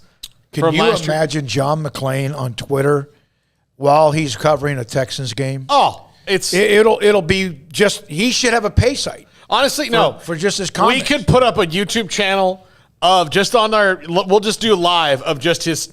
Armstrong, is that possible for us to just feed his tweets live on our NFL YouTube channel during the Texans game? People would just put that up and just see it, and people can comment on the tweets because he's hilarious. It'd be glorious. He's hilarious.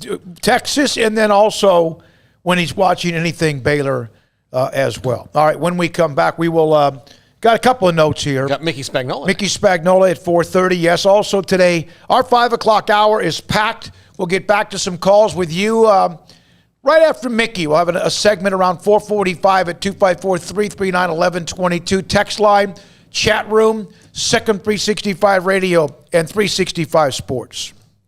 Marco's Pizza specializes Italian-American cuisine. The first store was opened in Oregon, Ohio.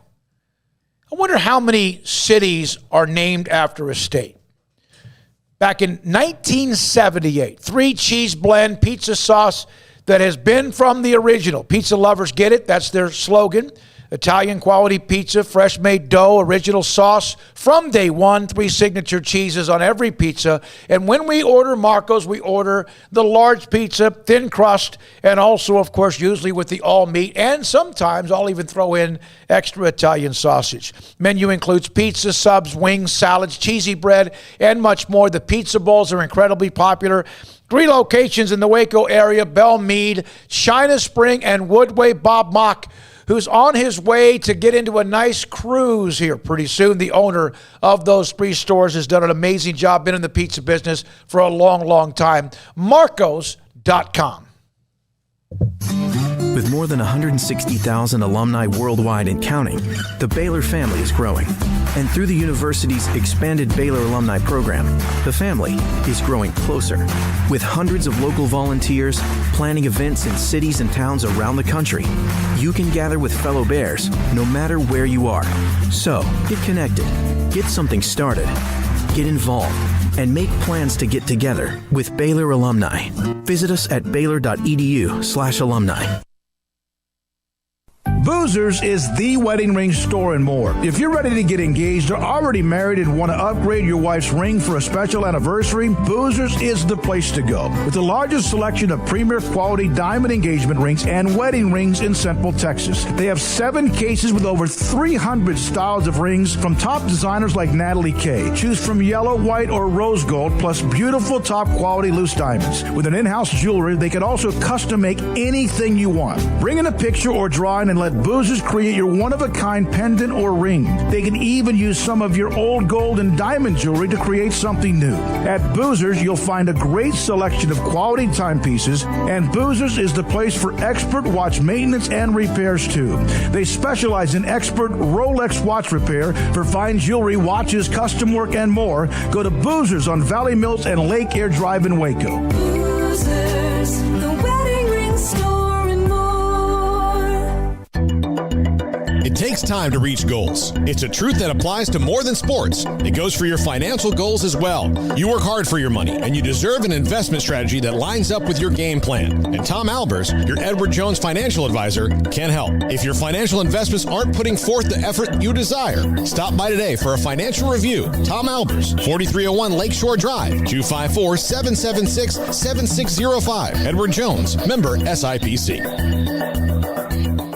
Escape the mundane with the responsive power and exhilarating agility of a new Cadillac from Richard Carr Cadillac. Smile behind the wheel again in the supercharged sophistication of a CT4 or CT5 sedan, or the sporty and spacious XT4, XT5, or XT6 lineup of SUVs. Starting at only $33,395, the Cadillac of your dreams is waiting now at an affordable price at Richard Carr. Test drive from the expansive selection at Richard Carr Cadillac, or let us bring a test drive to you. Go to richardcarcadillac.com to schedule a test drive today. At Impact Research Institute, we can help you identify if you have non-alcoholic fatty liver disease and measure for liver stiffness or scarring. If you or a loved one has diabetes, high cholesterol, hypertension, obesity, or concerns about your liver health, Impact Research Institute may be able to help by providing liver health screenings quickly at no cost, physician counseling, and opportunities to qualify for clinical trials. Visit us at impactresearchtx.com for more. Let Camille Johnson Realtors guide you seamlessly through the process of buying your dream home or selling your current one. Commercial, farm and ranch, or residential, Camille Johnson Realtors can smoothly and successfully lead you through any transaction. With a team of 28 experienced agents who are excited about serving you, Camille Johnson Realtors services the entire greater Waco area. If you're in the market to buy or sell, contact Camille Johnson Realtors, 104 Midway Center in Woodway, or find them online at www.camillejohnson.com. Camille Johnson Realtors, elegant, charming, warm. Welcome home. Welcome back to Sikkim 365 Radio. And Prescott on the keeper, walks in, touchdown, Dallas. It's time for our weekly segment with Mickey Spagnola of DallasCowboys.com. Brought to you by the First National Bank of Central Texas, with 5 locations to serve you. All right, here we go. This 4 o'clock hour, nearing the 4.5 hour mark. Mickey Spagnola, DallasCowboys.com, is the NFL season. The preseason schedule starting to get to the where there's light at the end of the tunnel, so to speak, with the Texans, of course, and Cowboys up next. Mickey, what have you been able to learn much at all about the Cowboys when you saw them at camp? And here we are as we're hoping to get to that first game as soon as possible. Yeah, I think, David, one of the things that I think I've learned is how competitive this roster is. I mean, the offense seems to be somewhat set, assuming they have their health. And it looks like Dak should be ready to go, although he won't play a snap in preseason. Amari Cooper should get some snaps for the first time in a preseason game. We'll see what they do with the offensive linemen, the tight ends coming back from injuries. But that offense should be pretty good if everybody's healthy. The only concern, I think, would be is they won't take a snap altogether, meaning the starters, until September 9th against Tampa Bay. So we're going to find out if practice makes perfect, right? Because that's what they're going to have to rely on to get ready. Defensively, I think it's still a question mark. I think signs look good for the little bit they played in the first two preseason games. But again, so competitive, so many guys fighting for playing time that I think it's a good thing. And if we go back to maybe where we started, what we were talking about when they started training camp, it was how much better can this defense be? Now, it's got to be proven, but I think it has a chance. But we got to see it first before you believe it. Mickey, the defense suffered a pretty big blow with losing Neville Gallimore for however long he's going to be out with that really nasty-looking arm injury he had the other day. What do you think they do to respond to that? Because defensive tackle is not the position on this defense you want to lose a guy. No, you're exactly right. And he was having a heck of a off season, a heck of a training camp. They really valued him at that 3 technique at the defensive tackle spot. It's a dislocated elbow. The prognosis is 4 to 6 weeks. The good thing is it didn't look like they were going to have to do surgery. So if it's at the short end of 4 to 6, if it's 4, he would be ready right around the season openers if you consider it's already been a week.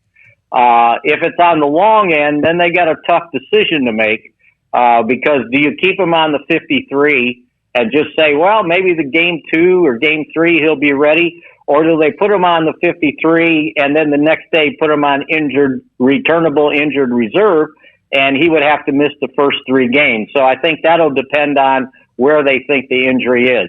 At this point, 3rd round draft choice Osa Odigizua has stepped into his spot. And again, he's looked okay, but he's a rookie. And, that's a pretty good offense you're going to have to start the season off against. They have some other guys that they can move in there. Justin Hamilton. If nickel, if they get Terrell Basham back, the defensive end, he's got some inside pass rush ability on the nickel. And then Dan Quinn today was talking about, if they're going to take a hard look on their 7th round or 6th round pick, Quentin Bohanna, at the 1 technique, and then maybe Carlos Watkins can move over to the 3 technique. So yeah, they're going to try to patch that up. That's one of the injuries that really bothers you about the defense. And frankly, when we were talking about the defense, they got to improve against the run. And to improve against the run, you would like to see better play up front in that front 4. Yeah, I don't know if there's anything more demoralizing. Yeah, a guy can go out there and just toss it around like it's 7-on-7 and make you look silly, put up big numbers. But is there anything worse than a team that just guts you with the running game? No, absolutely not. And to steal a line from Rod Marinelli, if you don't stop the run, you don't earn the right to rush the quarterback. And if they're running on you, then your pass rush kind of gets limited because you're so worried about stopping the run. But yeah, And that's, 31st against the run last year, David. They gave up 5 yards a carry, 5. My University of Math tells me it only takes 2 carries to get a first down, right? If you're hitting your average. I mean, goodness gracious. It was the second most rushing yards they'd given up in team history. So that's got to improve. And it's hard to judge it in training camp because you're really not putting guys on the ground. Preseason games, it's who's playing who, what are teams working on against you? Are you using all your guys? Because like the last game, there was no DeMarcus Lawrence, no Randy Gregory, no Terrell Basham. It's hard to judge, and we're not going to find out until the Cowboys go up against a really good offense, by the way, in that season opener. All right, Mickey, the Cowboys, had more draft picks this year than they had in quite some time. We know that all of them aren't going to make the team. What would you say of the 11? Do you think 8 of these guys make it, or do you think it's less than that? Oh, boy. Count off the top of my head. It's hard to determine on Chauncey Golston. He's been out. They had to put him on PUP to start the season. And he hasn't been on the field yet. So hard to know what's going to happen with him. Of the first 1, 2, 5, I think 4 of them make it, and we'll see what happens with Golston. I think Bohanna makes it. So that's 6. And then after that, it's kind of hard. 8 would be great if you can get 8 out of 11. 7 would be good. But again, a lot of these guys that make it may not have a big impact on the game. I left out Jabril Cox. He's going to make it. So you can add one more. So maybe you're around 8, but we're not talking 8 starters here. No, we're talking 1, maybe 2. We may be 1 starter if Odigizua, takes over that tackle spot. I don't think Kelvin Joseph is ready to start. Wright's not ready to start. Cox is not ready to start. Simi Fehoko, who's challenging to be either the 5th receiver or force them to keep 6, certainly isn't going to start. But it gives them some depth. And as Mike McCarthy likes to say, you need the young guys. You need a lot of people. And he always points out that the year the Packers won the Super Bowl, he ended up playing 77 guys on the roster. Wait a minute, 77? Yeah, eventually, right? Well, you only got a 53-man roster, that's but it cheating. took 70. Yeah, that's cheating. Yeah, right? Yeah, that's it cheating. took 77 of them to get through a season. So when you look at the guys that go on the practice squad, you go, well, they're only practice squatters. Well, you never know when you need to use those guys because they've at least been in your system instead of bringing in somebody from outside. This might be a question that is doesn't make sense, but what is more important as being a back, other than backup quarterback? What is more important as a backup in the NFL? That you're a backup or that you're good on special teams? Well, I hate to take the easy way out, but both. Because a lot of times you earn the right to be the backup if you're good on special teams. Yeah, that's true. That could be a difference maker, yeah. Right, exactly. And let me give you an example. So they lost the fullback from TCU, Shewu Olanolua. Well, the only other fullback on the team right now is Nick Ralston from, by the way, played his high school ball in Argyle. He really showed up in this last preseason game against Arizona on special teams, made a couple tackles. So is he going to make it because he's a real good fullback, or does the special teams ability, if he continues to do that, by the way, give him an opportunity to earn a backup spot or earn the fullback spot that they don't necessarily have to have, right? You can keep 4 tight ends and use one as an H-back as a lead blocker in short yardage situation, or you can use one of those big old defensive linemen to plow into the hole as a fullback. but his fate's going to be decided by special teams. Probably the same thing maybe for Simi Fehoko. Can he, if you're the fifth wide receiver, you better be able to play special teams if you're going to be active on game day. You know, it's the same thing with the tight ends, the second and third tight end.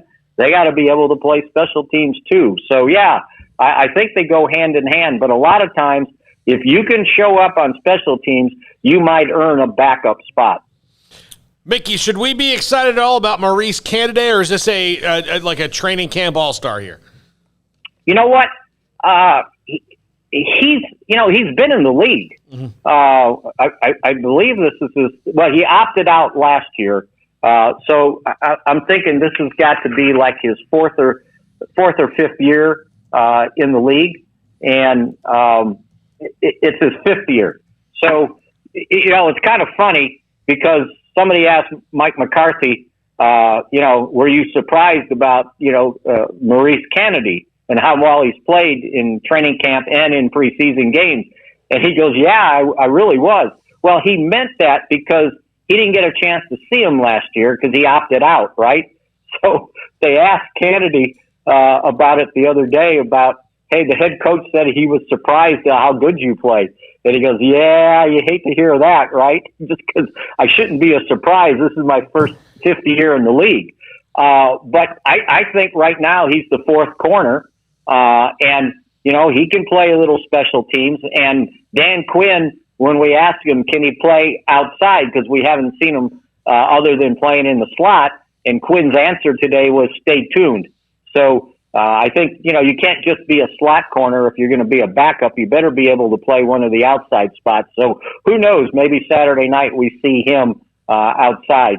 But, yeah, I think he's been one of the pleasant surprises for them in training camp. Mickey, we hear a lot about wide receivers, who's the one, who's the two, and I know there's a lot about what CeeDee Lamb might end up being and where Amari Cooper is, and there's a question about that on the chat from Nick, but does it really matter who's the one or two? I mean, if you could play 3 or 4 wide receivers at one point in a set, but does it matter as long as you just have 3 or 4 good ones? No, I don't think so, especially these 3. Because I think any one of them, you could say, well, that's my number one wide receiver, right? And it still wasn't far-fetched last year for 3 guys to end up with 1,000 yards. Obviously, CeeDee Lamb showed that he's capable of that. Michael Gallup has showed that. And last year, Amari Cooper had 1,000 yards. Everybody wants to sell Amari Cooper short. He had 92 catches last year. Mm-hmm. And if he stays healthy and they all stay healthy, that's a pretty formidable top 3 in your wide receiver core. So no, and here's the good thing about that 1, 2, and 3 stuff. And Kellen Moore kind of said it today in his interview. This is the most unlike wide receiver room I've ever seen because they're very humble. No one thinks they're a prima donna. And they're ready to help each other out and share the ball. And so you couldn't ask for anything more than that. And Amari very quietly is kind of the leader. He's got a little different personality. But he thinks he helps that room so much with his experience and can answer the questions for the young guys and especially CeeDee Lamb. So yeah. And then if you throw in Cedric Wilson as the fourth, he's pretty good that can fill in case of an injury. So, yeah, it's a pretty good receiving core. They just got to make sure this year, or hope, I guess, I don't know if you can make sure, that offensive line remains intact to be able to not only help Dak out, but help Ezekiel Elliott out, too. I got some questions, if you don't mind, the chat room. This is from DeCoven Bowens about Zeke. The running back position, Father Time probably affects that position possibly more than anything else. Plus, it's such a physical game. There are only so many Walter Paytons and Emmitt Smiths that could play forever, and Frank Gore, of course, is amazing as well. Zeke is still young. He's in great shape again. It looks like he's in great shape. Can he be, again, a top 5 type running back? I know that the game can pass you by. You can still be good, but be 8th. but can he be an elite running back again? Oh, absolutely. I mean, I still think he's an elite running back. And think about this, and you talk about age, and so there's age, there's carries, and then years in the league, right? He's only 25. That should be prime age for a running back. Now, he's had a lot of carries.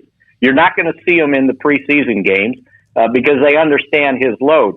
But I think when you look back to last year, when you evaluate Ezekiel Elliott's season, which, by the way, and I know 1,000-yard season, not what it used to be, but he was only about 40 yards short, right, with an offensive line that at times was atrocious at the tackle position. And I think we fell this short, too.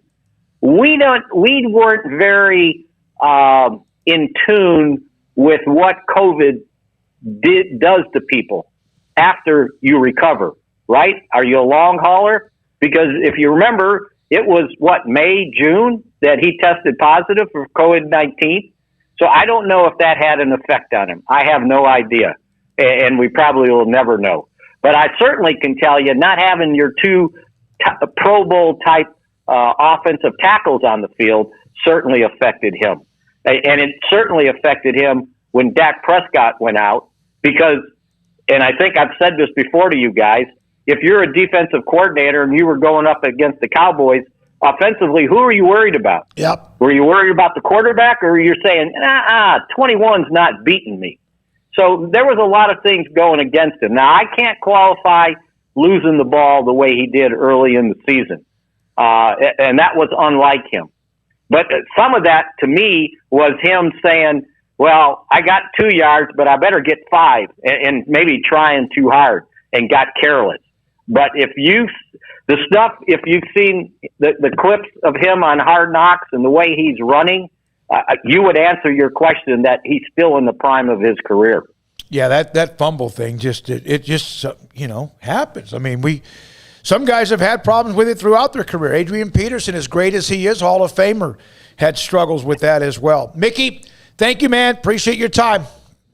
Good to be with you guys. Can't wait for another preseason game. Absolutely. That's Mickey Spagnola, DallasCowboys.com with us on Sikkim 365 Radio. By the way, 404 with a text here, and your pet cat meow. That's his chat room name. Mm-hmm. I love it. Be a name of a podcast. Ideal schedule for Georgia Tech is a Yellow Jacket fan. Auburn at Louisiana Tech, Battle of the Techs, leg 1. VPISU, Battle of the Techs, leg 2. Texas Tech, Battle of the Techs, leg 3. Tulane, old rival. Clemson, homecoming. At Army, at Purdue and Engineering School. Georgia State, Notre Dame, old rivalry. Mm-hmm. At Duke, and also COFH. I don't know if I know who that is. Is that Is that like what they call? Is that some kind of name that they call Georgia? I don't know. It might be the Tech, Georgia Tech, the Ramblin' Wreck, in their nickname for playing for Georgia against Georgia. I don't From know. the 715, Green Bay gets flack for their drafting, but they may start 2 rookie tackles in the interior line. Jenkins, a young guy, had the best pass blocking left tackle in the game. All of them being second-round picks or lower. They might know their offensive lineman from Uncultured Barbarian.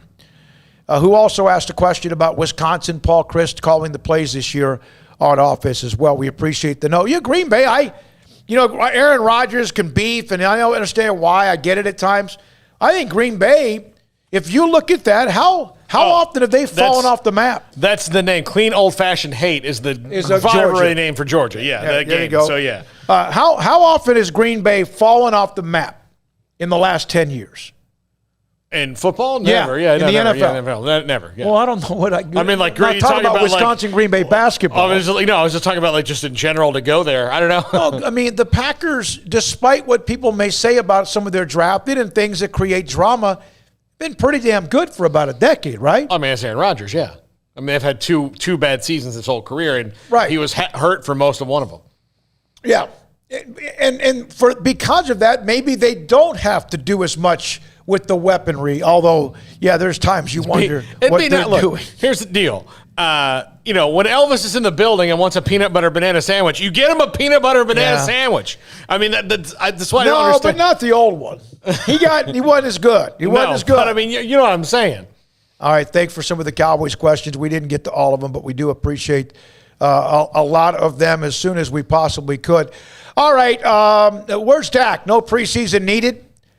Well, we'll see. He's not going to play tonight. No, he's not going to play tonight because he's still not on his full load of throwing. And if you don't play tonight, you don't play next week. That next week's the week you rest everybody. Well, and they're playing one more game. Them and the Steelers are playing one more game than everybody else. So, yeah, that's true. That's true. The first time that Mickey said it, the first time that this whole offense will be together in almost a year, more than a year for guys like Tyron Smith and La'el Collins, is against the Super Bowl champs on the night they get their Super Bowl rings. What does that mean, Paul? What does that mean, Paul? That means it's going to be tough. They have 4 preseason games. They cut it down this year, right? No, well, they cut it down last year. Well, actually, last year was not. Well, last year didn't. 2 years ago, they cut it down, and then the Cowboys, of course, hit the Hall of Fame game. Got the extra one, yeah. So they have 4 games. Houston tonight. Houston on Saturday, and then they play Jacksonville. Is that right? Mm-hmm. A week from Sunday, and then they have is that right? And then they have a long break. I mean, a week and that's some change, yeah. Yeah, but used to be preseason games would be like on Thursday, Friday, then you'd play so they play Sunday and they don't play again for a week and a half. Yeah. How did that happen? Hall of Fame game.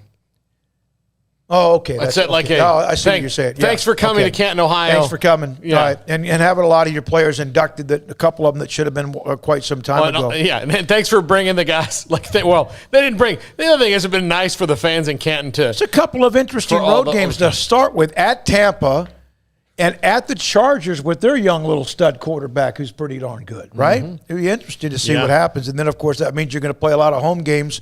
And, in fact, they have 3 in a row. The Chargers will be a home game for them, essentially. Yeah, no, you're right. It's going to be more Cowboys fans than Chargers fans there, unfortunately for the Chargers people. All right, 449, Sikkim 365 Radio, 365 Sports. We'll be back in a moment. More of your text. And let's go back. I said we'd open the calls up for a window here as well, 254-339-1122. Lance Donaldson, a local realtor with a unique perspective. He's brokered, of course, by the eXp Realty Group.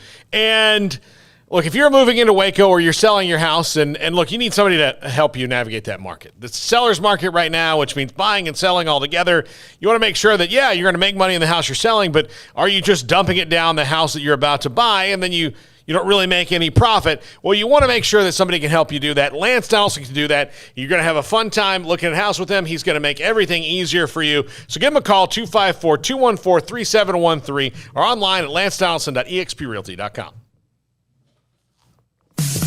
In the market for a quality metal building? Since 1943, Pioneer Steel & Pipe has helped Central Texas residential and commercial customers with metal building design, panel options, building components, and trim options. Pioneer Steel & Pipe's residential line is energy efficient, offers low maintenance, reduces insurance payments, is impact resistant, and carries up to a 45-year limited warranty. In addition, they can also help you find a metal building contractor for your project. Pioneer Steel & Pipe with locations in Waco and Bryan and at pioneersboys.com.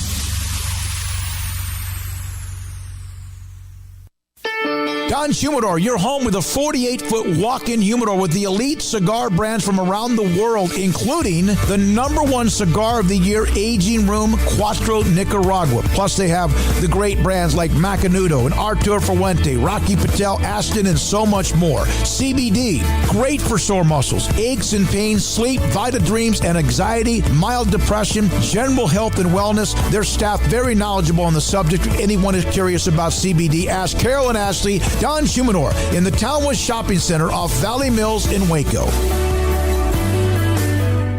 Life is back on, sports bettors, and BetUS has your NBA, NHL, Major League Baseball, UFC, PGA, and yes, NFL betting lines up for their 27th year and live betting on all of it. Log into BetUS.com or call 800-792-3887. That's 800-79-BETUS. BetUS for 125% bonuses with promo code SICK'EM125. Customer service pros are ready to get your phone, social, and online sports betting kickoff started now. Play with the proven mainstay in the industry, BetUS. You bet, you win, you get paid. BetUS.com. Use promo code SICK'EM125. At Marco's Pizza, get craveable pizza made the Italian way with dough made from scratch, an original sauce recipe, 3 fresh signature cheeses, and premium toppings you love, served hot and safe. Right now, you can get unlimited medium one-topping pizzas for just $6.99 each. Why stop at just one? Order with your app or at marcos.com for curbside, carryout, or delivery today. Marco's, pizza lovers get it.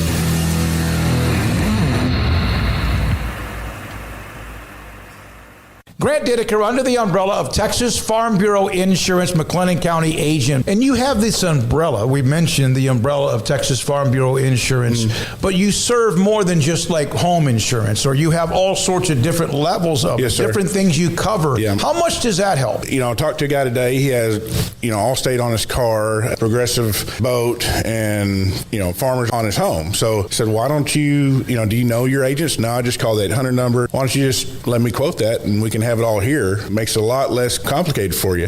He really liked that. We have auto, home, life, several different brokerage options, classic cars. Got to ride in a 1978 Ferrari one time. Grant Dideker, Texas Farm Bureau Insurance, McLennan County agent. If someone wants to contact you, just straight on your cell phone? Yep, 254-265-0442. Grant Dideker, Texas Farm Bureau Insurance, a McLennan County agent. Welcome back to Sikkim 365 Radio. The Sikkim 365 radio app is sponsored by Alan Samuels Dodge Chrysler Jeep Ram Fiat in Waco. Your friend in the car business at Loop 340 and east of 84. Come by. Let's be friends. There are some schools that are monstrous. A&M, Texas, Wisconsin. I saw this note. Jason Cook, who's the head of information at Baylor. This is a pretty neat note. Armstrong, when you attended Baylor, when you enrolled at Baylor, what was the enrollment there? And what was that? Was that 5 years ago? That would have been 5 years ago, I believe. What was the enrollment? 15,000? 16? 16. Hayden, it's now 20, and it's all relative, but that's a pretty large private school. Liberty doesn't count because they've got like 300,000 students. It's 127,000 is what they get credit for. They really do. I'm kidding. I'm not kidding. Was it all online stuff? I don't know. But according to Jason Cook, Baylor's now closing in on 20,000 students at the start of this upcoming year, and 15,000 are undergrads. It's a big number for them.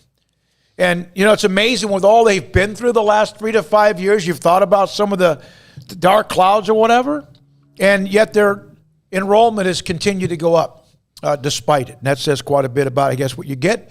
And, of course, a lot of schools you could have 30, 40,000. You have 6. What's Notre Dame? Well, what's Notre Dame's enrollment? It's like very small, right? Yeah, it's not. It's like, not is it? I'm guessing, is it like less than 10,000? 8,000. But it's an incredible school. I love that trip I took up there to cover a basketball 8,000. 2016 was 8,624. Yeah. I mean, the size of the school, of course, is a big deal at times. So it's probably around 10 now, you'd think. Is it grow? I mean, they're not probably going to ever get more than that. I'm curious, what is Stanford's enrollment? Hayden, can you pop that up real quick? What is Stanford? I don't know. They got 19,000 sports, so we got to take a call, quick here. And how much? This is 12? 16,000. Okay. Yeah. Okay. The caller ID says this is from the White House in Washington, D.C. Oh, dear Lord. Maybe it is. I thought they were on vacation. Maybe it is. But Joe. Shot clock is on. Yeah. All right, here we go. Let's go to Washington, D.C. Thanks for your call on the Bet US caller line. I didn't know that I didn't know it was going to come up. I was just wondering if you guys had heard anything about the Justice Department getting involved with an antitrust action because of what's happening with the ACC, Big 12, and the Pac-12. I wasn't out there. I was just curious if you guys heard. Well, first of all, I got to ask you, you called us, but you didn't expect us to take your call? No, you didn't expect the White House to pop up. All right. Where are you calling from? Where are you calling from? Oh, you can't. Oh, sorry. You're dangerous with that. I am dangerous. He's calling from D.C. Okay, thanks for the call. No, we appreciate the call. It's a very legitimate question. From the White House. He might be somewhere near on Pennsylvania Avenue. Paul, that's down your alley. What, Armstrong? Yeah, I said I think he literally was calling from the White House. That's why he said I didn't expect that to pop up. Oh my God! Wow! I think that's what he was saying. Yeah. That's exciting. By the way, I've never wanted to taunt the people who fired us a year ago more than just right now. So the Justice Department, can they? Is that something that antitrust? I would think it's something that could happen, especially if these things get too big and people start getting eliminated. But they're not doing antitrust stuff on a lot of things that they should be. So I do think, though, that like there's always that threat. Like with the NFL, the antitrust exemption, all those things, baseball had the antitrust exemption and all that. I think there's always that threat of like relooking, and the NCAA has done such a poor job of running their stuff that, why would you not use that if you're Congress to keep them in line? And maybe now it's time to look at it again. It just, they didn't really help them out on name, image, and likeness, so I'm not sure what they're going to do on any of this either. I think, there's always things that are way above my pay grade on knowledge of who's involved, who can do what or whatever. But you never know. If it gets to a point, they need to worry about Congress and all of them need to worry about many more important things than college football. It's kind of like, how can you get a chance to visit with the governor when there's other things going on, whatever state you might be in? But it kind of sometimes it does. It's part of the culture. All right, we'll take a break. When we come back, I know we had a couple of you on hold. We got to take a break. In the 5 o'clock hour, when we come back, Jeff Howe covers the University of Texas. They're wrapping up a practice in Austin. We'll hear from him. And then Ish Wainwright, former Baylor star, went to Europe, played for a couple of different teams, had to kind of wait his turn. And now he's a part of the NBA, was a part of the Summer League. We'll talk to Ish Wainwright. And then also today, Sam Bradshaw, S11 on the site, and his thoughts about AAC TV viewership and the Big 12's remaining 8 teams' viewership. And this is Sikkim 365 Radio. BetUS.com, you've heard us talking about them for the last couple of weeks now. Well, why BetUS? Well, they've been the leader in the industry for over 25 years. That's right, and I want you to remember a couple of things as we're going through this. Here's 2 promo codes, Sikkim125 and Sikkim200. That's a 125% bonus on cash over $100 when you open an account, or a 200% bonus on cryptocurrency when you open an account. Action on every sport across the world, so they can pretty much guarantee that they've got your game. And BetUS offers the industry's biggest retail bonuses to keep their players betting longer, like Sikkim125 and Sikkim200. The BetUS loyalty program, legendary. They keep their players up-to-date articles, players and team stats, trends, giving you the right tools to make the best wagering decisions. So go to BetUS.com today. Sikkim125, Sikkim200, Sikkim125, and Sikkim200 at BetUS.com. Nothing beats fall, football, and Ford. Hi, I'm Mark Stewart with Bird Colgin Ford. The Friday night lights at Midway High School ignite that electric feeling. And Bird Colgin Ford, we have some cool electric vehicle options as well. Come put your custom order in today for the all-new Mach-E or Ford Lightning. Enjoy the electricity and the lightning speed on the football field, and nominate who you think deserves the Built Ford Tough Player of the Week at FordPlayerOfTheWeek.com. Visit us anytime at BKFord.com, making buying your next Ford simple at BK Ford. Parenting is full of surprises. You never know what to expect. So after our son was born, I called my Texas Farm Bureau insurance agent to set up a life insurance policy in case something happened to me. Sawyer is now 2. And we'll soon have a sister. There's no one else I would trust with protecting my family. Stop by and see our agents at one of our 3 McLennan County locations. Coverage and discounts are subject to qualifications and policy terms and may vary by situation. Waco Regional Tennis and Fitness was built to help give you a chance to enjoy an elite tennis facility, but also to remain fit and reshape your body. And ahead of the curve with the explosion of interest in pickleball with instructors Joe Rosa and Jody Thurman and courts available. Like your body, Waco Regional Tennis and Fitness has gone through its own physical changes. Large flat screen stretched across the weight room with Wi-Fi available with their own app to enjoy news, business, weather, or sports. Beautiful sound of members working out, running, lifting, stretching, group exercise, class classes throughout each day. Personal trainers Christy London and Randall Corley. New look bar and lounge area with beer and wine with large flat screens. New touchless water fountains outside of each locker room, and both include showers, sauna, and whirlpool, and a world-class tennis court facility and youth academy led by Pro Britt Coleman. Fitness and tennis merchandise and a tanning bed. I promise you'll look and feel better. You just need to walk through the front door. It's time to react today, not tomorrow, at Waco Regional Tennis and Fitness, Lake Shore Drive in Waco. At Ideal MRI, we feel blessed to be part of the Waco community. We're a small family business here in Central Texas. At times like this, the cost of healthcare has never been more important. And unfortunately, significant illnesses and injuries still occur. And that's why Ideal MRI is open and here to serve you through this difficult time. So if you need an MRI, ask your doctor about Ideal MRI. You can schedule online in minutes at idealmri.com or call 833-IDEAL-MRI.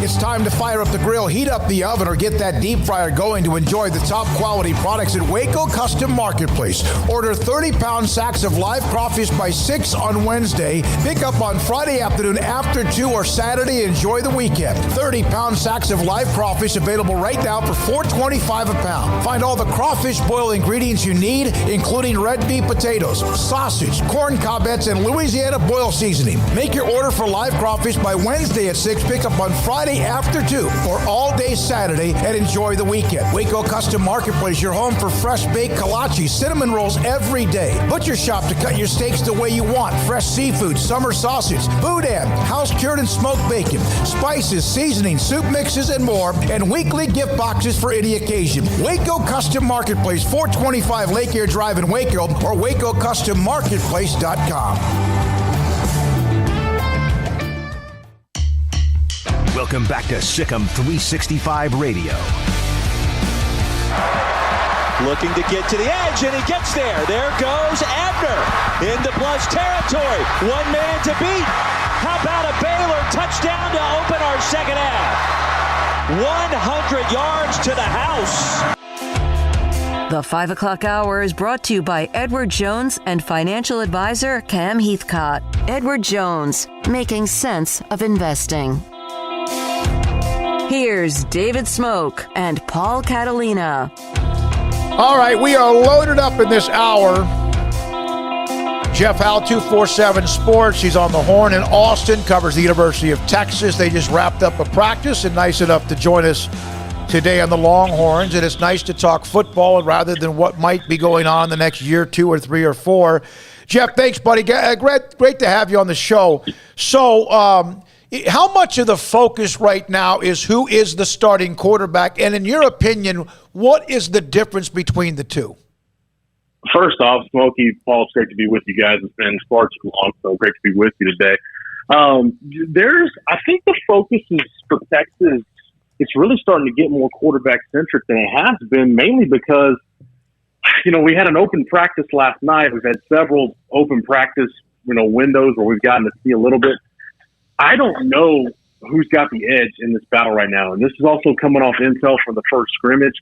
So it's too close to call, but, following the breadcrumbs this week, Smokey, and just kind of seeing what I've seen and hearing what I hear, I'm starting to get the feeling Steve Sarkisian might just go to Hudson Card, the redshirt freshman. And I think there's a couple of reasons why. I think number one, when you look at the way I think this Texas team, the way it's coming together, the way I think it's going to be constructed, especially early, I think they're going to lean on defense, field position, run game with that stable of running backs.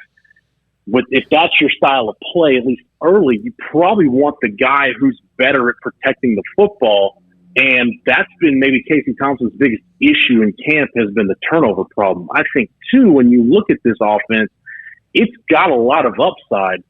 And we don't know if Steve Sarkisian is going to view it this way. But if he does view it through the prism of, hey, this offense is going to maybe get better week to week and at some point mid-season hit a trajectory and has a chance to be pretty good by the end of the year, do you just go with the young kid and write it out? And now if everything clicks, boom, you've got your quarterback for the foreseeable future. So Hudson Card's gotten the bulk of the reps with the ones. He got all of them on Monday is what we were told. He got a lot of them on Tuesday that we were able to see and took the majority of them last night in an open practice inside the stadium. So it's still too close to call. I think it's still going to be settled largely based on what happens in their second scrimmage on Saturday. But, if you backed me into the corner and said, which guy do you feel right now is going to win the job, I would lean toward picking Hudson Card. What are reasonable expectations for Texas this year? Paul, how long have you been around this fan base? I'm not talk about reasonable. I know. I get it. I get it. There's not, we were talking with a North Carolina, Greg Barnes, that covers North Carolina earlier, and I mentioned the worst thing that Mac Brown did was give the fans a drug that it's hard to get, but you can get it, and that was winning the national title. I get it. There's unreasonable expectations, but reasonably, they had 7 wins last year. This was not a bad team last year with Right. Tom Herman. Tom Herman was not a fit anymore. So there are good things to think of there, but there's a lot of change that has to go on to get them to where they're not 7-3 by the skin of their teeth either. Yeah, for me, Paul, I think if this team is 8-4 going into a bowl game, I think then that's a pretty good year. I know that's not what a lot of Texas fans want to hear, but you look at the first 2 games on the schedule. This is it's a challenging non-conference schedule for Texas. I mean, you open up at home. The Louisiana game is a game you should win, and I think Texas probably will win.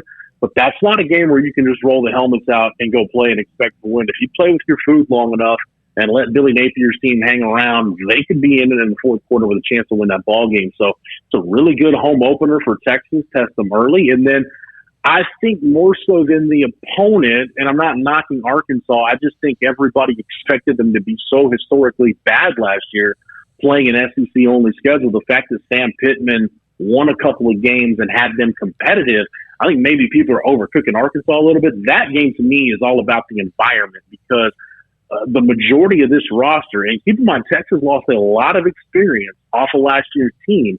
They're going to go into an environment on September 11th in Fayetteville that unless you were on the team in 2019 and played in the Oklahoma game, you haven't been in an environment at this level that is anywhere remotely close to what you're going to get in Fayetteville. So if Texas comes out of those first 2 games, Paul, and if they're 1-1, that's probably not what the fan base wants, but I think depending on what it looks like, you could say, okay, they could still be an 8-win team in the regular season.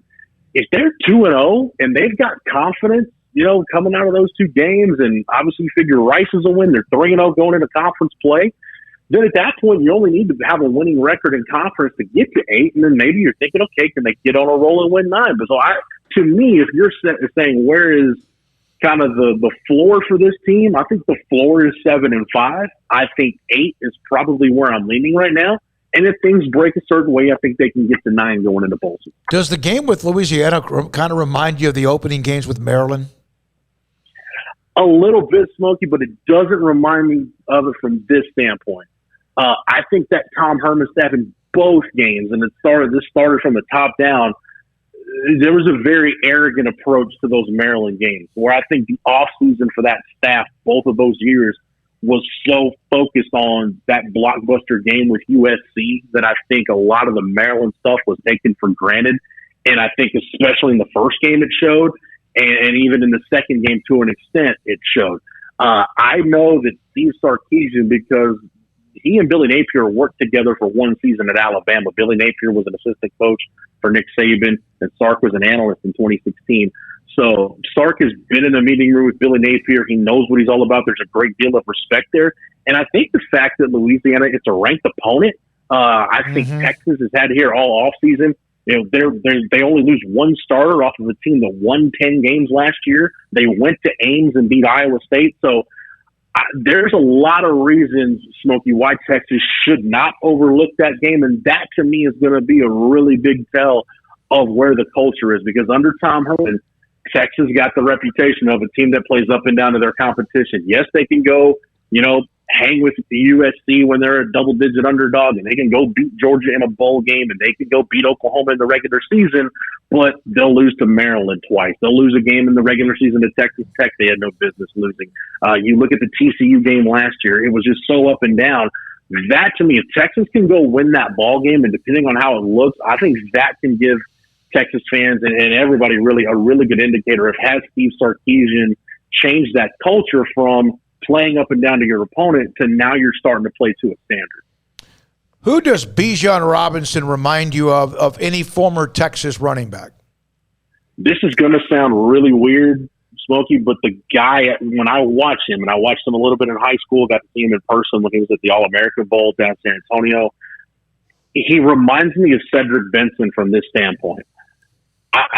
Very few times, this is going back to the clips you saw at Midland Lee and watching Cedric's whole career at Texas, very few guys just had great feet the way Cedric Benson had. I've seen very few running backs that were as good at reading a block and being able to make a jump cut and cut it up the field like Cedric Benson can. Bijan Robinson, his feet, his balance remind me a lot of Cedric Benson. Does he have that ability when he makes contact with a defender to run through contact and extend the play?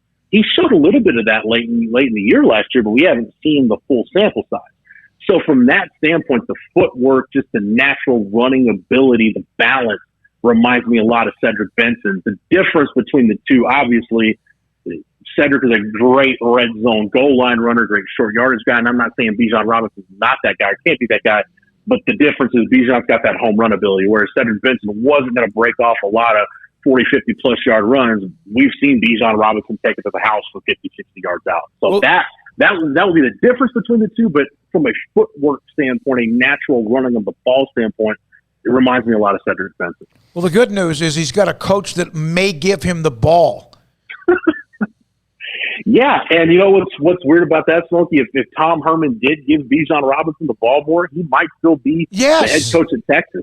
I'll say this though, that offense this year at Texas, it's not. Bijan Robinson will be the focal point of that offense, but the identity is really going to be wrapped up in the running backs. I mean, Roschon Johnson, for what I think this staff is going to ask him to do to be, the backup running back and be a guy that when they do some two-back stuff can function like a fullback and block and allow them to present some different looks. And then Keelan Robinson, the Alabama transfer, the more I hear from Alabama people since Keelan Robinson got to Texas was, hey, you guys are really underselling this guy.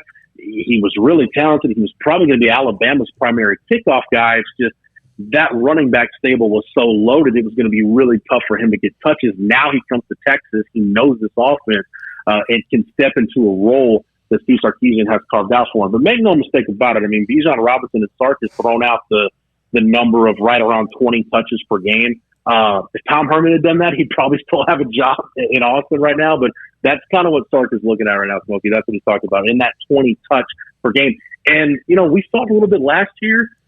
He's a really good receiver. I mean, I really think if you put him at the slot receiver position, he could be serviceable or better. And with as much screen game, as much quick game that's in this offense, you'll see him heavily featured in the passing game. I mean, not that he's going to do what Najee Harris did at Alabama last year, but Najee Harris, yes, he had 200-plus carries. He also caught 40 balls last year in an offense where Devontae Smith and John Mechie are gobbling up a lot of catches. So, expect him to not just get handoffs, but he's going to be heavily involved in their passing game.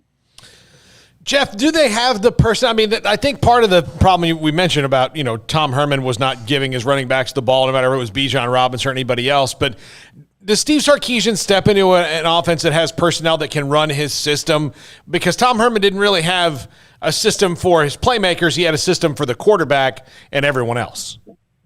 Yeah, that remains to be seen in some areas, Paul. I think what he wants to do, what Sark wants to do in terms of being an offense, and we met with Jeff Banks, the tight ends coach, yesterday, and I've been trying to find the numbers, and Jeff Banks estimated that at Alabama, they were probably 30 to 40% two tight ends last year, mostly 12 personnel with one running back and two tight ends. And they've got two tight ends. I mean, it's not like they're going to be Bo Scaife and David Thomas playing together like Texas had in 2004, but I mean, at least I think the baseline for what you're going to get out of Cade Brewer and Jared Wiley on a day-by-day, game-by-game, play-by-play basis is there. And I do think Jared Wiley has a significantly higher ceiling than Cade Brewer, but they want to do some two tight end stuff. They can do that. They want to be able to really utilize the running backs, and they've got the personnel to do that. My question is, do they have enough bodies at wide receiver to do some of the passing game stuff that Sark wants to do, which he doesn't like stop routes. He doesn't like really intermediate routes. He wants either guys catching it on screens in the quick game, or it's RPOs and play action shots down the field. He wants to have his wide receivers catch the ball on the move. Yards after catch is a really, really important part of his offense. Joshua Moore has shown he can be that guy. Jordan Whittington has shown he can be that guy. But those guys both have pretty extensive injury histories at this point. And your number 3 receiver right now is probably Xavier Worthy, the true freshman. Kelvonte Dixon's the guy out of Carthage that they really like a lot, but he's been dealing with an ankle injury in camp lately. And then you've got some of those bigger bodied receivers that Tom Herman preferred that are still really trying to figure out where they fit in this offense. Troy O'Meary's a guy who had a great camp last year until he tore an ACL. He's still trying to, I think, mentally get back to where he was when he was running ahead of Brendan Eagles last year in camp before he got hurt. And then Marcus Washington's a kid out of St. Louis that's been in the program for a couple of years, and it looks really pretty when he puts it all together. There's been long stretches of the camp where it just hasn't clicked together. So that's the one group, really. And even with the offensive line, I think when you watch them in practice even, there's still some, one-on-one pass protection issues that Kyle Flood is trying to work through. And I think he's had really started in the spring having to rebuild technique for a lot of those guys. So there's been some of those issues they've had to work through. But when that unit is together, they can do some different things, and they can hold their own. They can be serviceable. That wide receiver group, even though we've talked about the question marks of quarterback and that offensive line is still trying to figure out where all the pieces are going to go, that wide receiver group is really the one that I think is going to determine how much of this offense can Steve Sarkisian put on the field that he wants to in year one. Jeff, thank you. As always, Jeff Howe, 247 Sports, The Horn in Austin on the University of Texas.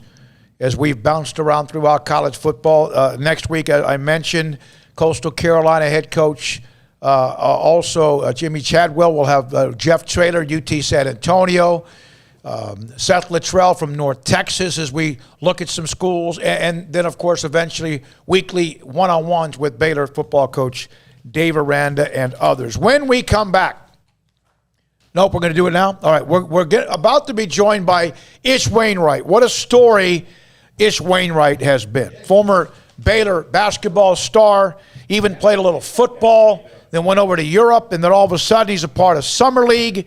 And with the Raptors, Freddie Gillespie, former Baylor basketball player, a part of the Raptors as well. And we're now joined by one hell of a young man, and Ish Wainwright, the Toronto Raptors. The Summer League wrapped up. Davion Mitchell in Sacramento, of course, winning the championship. There was Maceo Teague and Mark Vidal and Freddie. And Ish, thank you, man. How you been, young man? Oh, man, I can't complain. I cannot complain one bit. Yeah, you are, you hear about living a dream, and I know you have bigger goals, but can you kind of describe the last few weeks for you as living a dream? I'm just going to say it's been a busy last couple of weeks. I'm living my dream, but, the dream just started. So, I can't complain one bit. And it's been very, very busy, nonstop. So I guess, if you want to say that's living a dream also, that's living a dream. But I'm having fun doing it, though. Ish, you went and played overseas. How much did that change your game and develop your game so that now you are an NBA player? It developed a lot, as you can see. I have a different role just about every team. At Baylor, my role was the hustle guy and the defensive guy. As everybody know, I didn't really score a lot. I didn't really need to. I had other guys on the team that did all that. Overseas, my role changed a little bit. I developed a little more understanding of the game, especially for the past 3 years. And then, this past year, it's just everything's different now. On the Uganda national team, and my role changed again. To actually be to score the ball. So it changed a lot. As everybody can see, it's changed dramatically. There's something that back in August, almost 3 years ago, many counted me out. Many said I wasted my time. Many asked why. Many said I couldn't go back. Many said move on. I'm glad I didn't listen to them. And that's when you announced playing professional basketball in Germany. That was nearly 3 years ago. In fact, 12 days. 3 years ago. That was the tweet that I believe that tweet is still pinned. I'm getting goosebumps when I read that. Twitter. Yeah. Yeah. I that's something that I actually look at almost every other day. And I'm gonna be honest with you, because I started from, I'm gonna say the journey started after football. Playing football and not being able to make the team or getting cut, and then having everybody say, "Oh, you won't be able to do that." Are you even ready to do that, or is your mind even? Are you capable of doing any of that? And I'm like, yes. Everybody thought I was playing when I said I'm just going to go back to basketball. I'm going to take it serious. I'm going to give it my all, and it's going to reward me. And it's rewarding me right now. I worked my butt off, and I'm still working my butt off. But that tweet right there, that tells a lot. And I think I might keep that pinned up my whole career, to be honest. Yeah. If not, I'm going to get it printed out, laminated, and put in my man cave whenever I decide to, whenever I'm able to get a house. But yeah, like that tweet right there, man, it's powerful. And now look at this year, or this past year, and look at this year. I feel like a little kid. Every time I talk about it, I just want to jump. I would just want to jump on my bed right now. Because I saw the press conference. I saw the press conference when you were answering questions about how you were playing. And you've always been very emotional, one way or the other, every angle. You broke down a little bit. Was it because everything kind of caught up with you at that time? Yes, a little bit, and also that's just raw. That's just me. I'm emotional, especially for my plays. I mean, this is what I do, and these past years overseas, past 3 years overseas has been. It's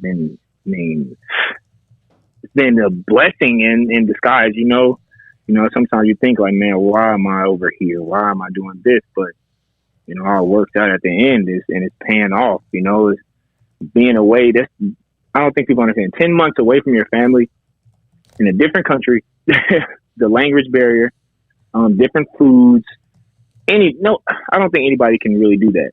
It takes a certain amount of guys and a certain amount of women that can do that to play overseas, play the game that you love. And everybody say, "Oh, but you're getting paid to play overseas. You're going to different countries," but they don't understand what comes with that. You lose relationships, you lose friendships. You can't. Every text message, every message, going back to the States is either taken the wrong way or, oh, you don't think about me. You don't it's a lot that comes with it. So it can get tough, So it takes a different type of human being to actually do that.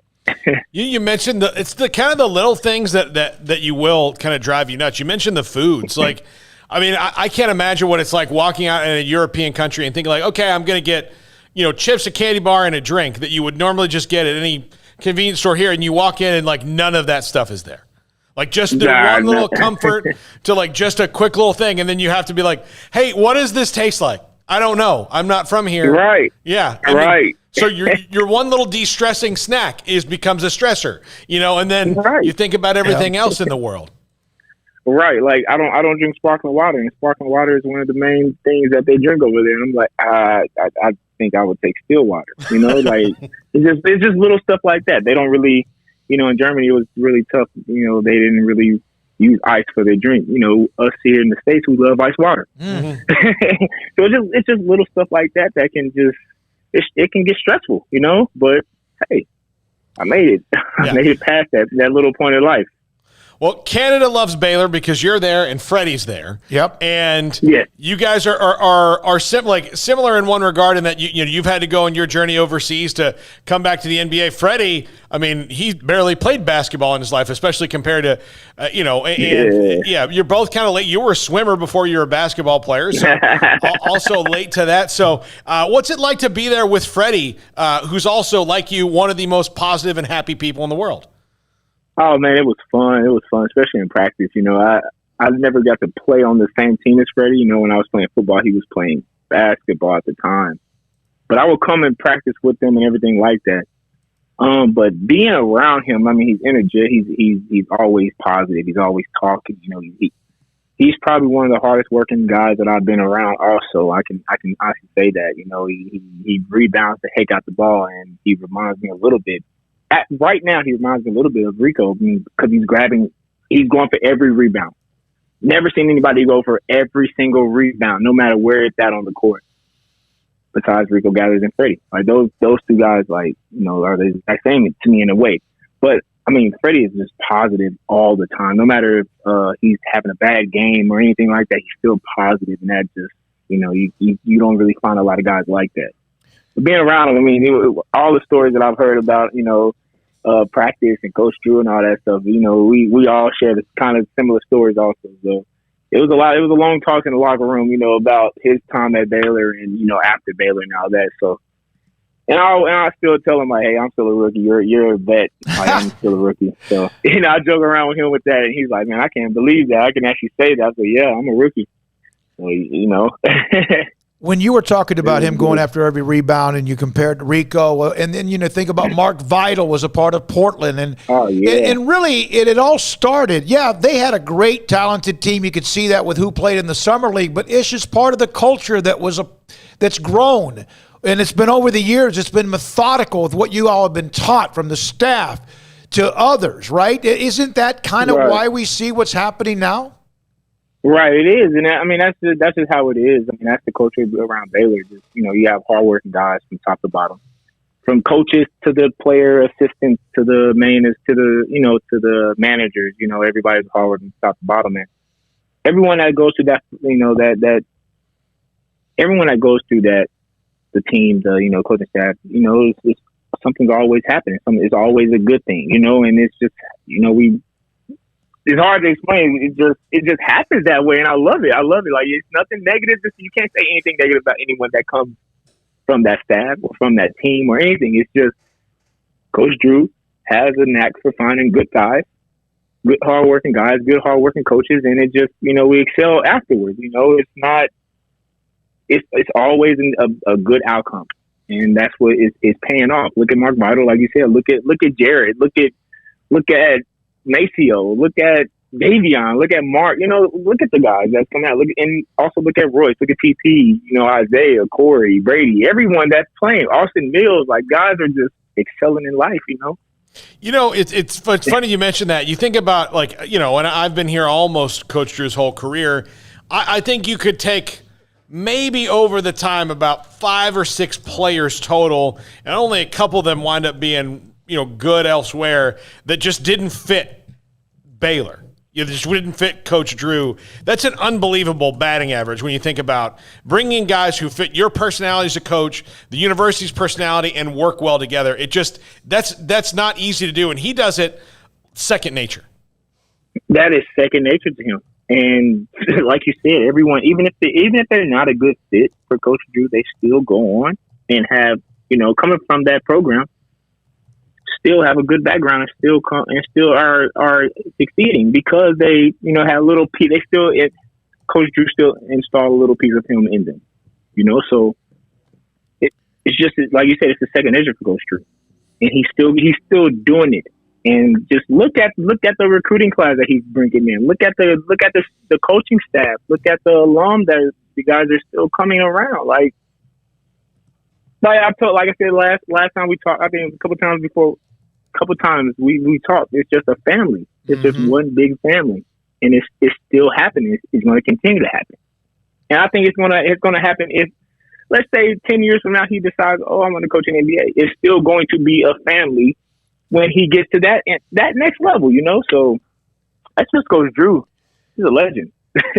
Ish, what was it like to basically have almost a family reunion in Vegas with Baylor players left and right and coaches? It was left and right, and I wasn't able to make it to the dinner. I had my family there also, and it was like one of their last nights. But just seeing everyone there, watching the guys play, seeing how guys are, you know, just growing up is amazing. I got a chance to hang out with Austin Mills and watch him play. You know, I seen Mark play. I seen Davion, and, you know, with him getting co-MVP, that's amazing. Seeing Jared, you know, he didn't play, but still seeing him on the side, just, you know, interacting with the guys and stuff. And seeing Coach Drew in the stands and the coaching staff in the stands, man, that's big time right there, man. That was just big time. Yep. Like, it's like seriously, a dream come true. You know, you're seeing the high stage, and you're seeing all your coaches and your teammates and all that. It's just a dream come true. Ish, if you don't mind, one more question. We saw that you signed with Toronto, and you had the chance to play in the summer league. What now? What does all that mean? Is it a contract that you get into the fall, into the training camp, a 2-year deal? What does all that actually mean? Well, I signed a partial guarantee, which means I have to make the roster. That's really basically that's all it means. I mean, I signed a 2-year deal, but nothing is guaranteed. I have to work my butt off every day because it's always a guy waiting to take my position. So basically, with me signing a 2-year partial guarantee, I have to just basically make the team, make the roster, open the day. I'll be there with the guys with the training. I'll be at training camp with the guys, opening day and so forth until like I said, I have to continue to do what I do. There's not much to it. It's just working my butt off every single day to make the team, stay on the team, and I think that's the best way I can explain to you. I don't want to get into a lot of details, but yeah, it's just a 2-year deal, sign a contract, 2-year deal, partial guarantee, and yeah. Hey. Go do what you've done, man. Go do what you've done. Yeah. And when you're happy the way you are, everything is possible. Everything and anything is possible. Everything. Yes, sir. We have always enjoyed having you on or seeing you when you were here. We wish you the best of luck, Ish, and so proud of you. Thank you. Man, I appreciate you all. I really do, man. It's been a long journey. It is just the beginning. This is just the beginning. Coaches from the Baylor staff, I just mentioned you were going to be on 20 minutes or so, and of course you can imagine all the responses from all of them. They love you. Baylor Nation loves you. Thanks for your time. Have a good break. Man. Yeah. Thank you. I have a couple of days. I do. No, I'm serious. I'm about to head to Afro Baskets on the 21st, so I only have a couple more days, and I have to get right back to work. Hey, man, go do it. Thank you. Thank you, Ish. I got you. I love you all. Thank you, Sick and Bears. Think about, you hear about that term, that hashtag joy, Ode to Joy, the documentary that's being right now it's in the editing rooms or whatever. It's going to be released sometime this fall. In what they've done, that you heard it. You heard all of that coming, just gushing out of Ish Wainwright, who's a part of the Toronto Raptors with former Baylor star Freddie Gillespie as well. When we come back, Sam Bradshaw, S11. There was a story in theathletic.com about TV numbers and eyeballs or whatever from the AAC compared to the remaining 8, and Sam Bradshaw then went into his own little data machine, and he spit out some numbers, and he's next on Sikkim 365 Radio. Pioneer Still in Pipe, the Pioneer boys. It is so easy for me to say a couple of things to represent what they do. 1943 is 4 numbers. 1943. That's when they started their business. 1943, and they're still around. And there aren't many businesses that started in 1943 that are still around with the same from start to finish family tradition. Yes, you have the great customer service, and that does mean a lot. People can say that. A lot of times it can be lip service. Handshakes, bag of popcorn, cup of coffee, whatever it might be, great relationships. That is a big deal. There's also something else you must have, and that's great product. Pipe and steel and metal, and Pioneer Steel and Pipe does that. PioneerBoys.com, pipe and steel, pipe, steel, and metal. Metal buildings, heavy material. They'll deliver it. They'll unload it. They'll find it for you if they don't have it. And 2 locations in Waco and Bryan, open Saturdays, 8 until noon. 1943. They've been in business through whatever we've seen since that time. Building a brand new facility in Waco, but they will not by any means lose what they have when it comes to knowing what you need is what they have and their trust, and they want it from you as well. PioneerBoys.com. Make this a summer event as rocking at Allen Samuels with the 2021 Ram 1500 Quad Cab Lone Star with total values up to $6,250 or 2.9% for 72 months plus $2,000 in bonus cash. The 1500 Crew Cab has the top safety rating and is ranked #1 in full-size pickup trucks. Allen Samuels, 201 West Loop 340. Come by. Let's be friends. See dealer for details. All offers have credit requirements. One size fits all. That may be all right for an adjustable belt or cheap sunglasses, but when it comes to your financial needs, no one wants a one-size-fits-all strategy. Ben Erlinson, your Edward Jones financial advisor, knows that his most important goals are yours. That's why he takes the time to understand your needs, knowing you. That's how Edward Jones makes sense of investing. Ben Erlinson, 100 North 6th Street in Waco, 254-759-8533. Edward Jones, member SIPC. From the first workout to the last practice, sports is an incredible and rewarding challenge. Hi, everyone. This is Dan Ingham with the First National Bank of Central Texas, and we're proud to support each athlete, every parent, and our educators. From families, small businesses, to the biggest industry, we're here to help. With remarkable products like mortgage lending, we've got banking ideas that fuel big dreams. The First National Bank of Central Texas. Familiar faces making local decisions. Member FDIC, Equal Housing Lender. Stepping into a new pair of boots is great, but stepping into the boots of a U.S. Army officer can also add confidence and leadership skills to your son or daughter's career path. There are more than 150 occupational specialties to help them find the best fit for their future. See all the things your son or daughter can achieve in our boots at GoArmy.com. U.S. Army Waco Recruiting Company, 254-598-8131 or 254-776-1543. Riverbend Liquor and Wine, Lakeshore Drive at North 19th Street in Waco is a hidden gem. They've got a great selection of spirits, wine, and the most extensive selection of craft beer in Waco in their gorgeous walk-in fridge. And they have an amazing array of high-end bourbons like Pinhook, Weller, Buffalo Trace, Brush Creek, Hotel, Garrison Brothers, Thomas S. Moore, Hooten Young, and Bardstown. Great customer service and a convenient and speedy drive-through window. Riverbend Liquor and Wine. Find out more on Facebook and Instagram.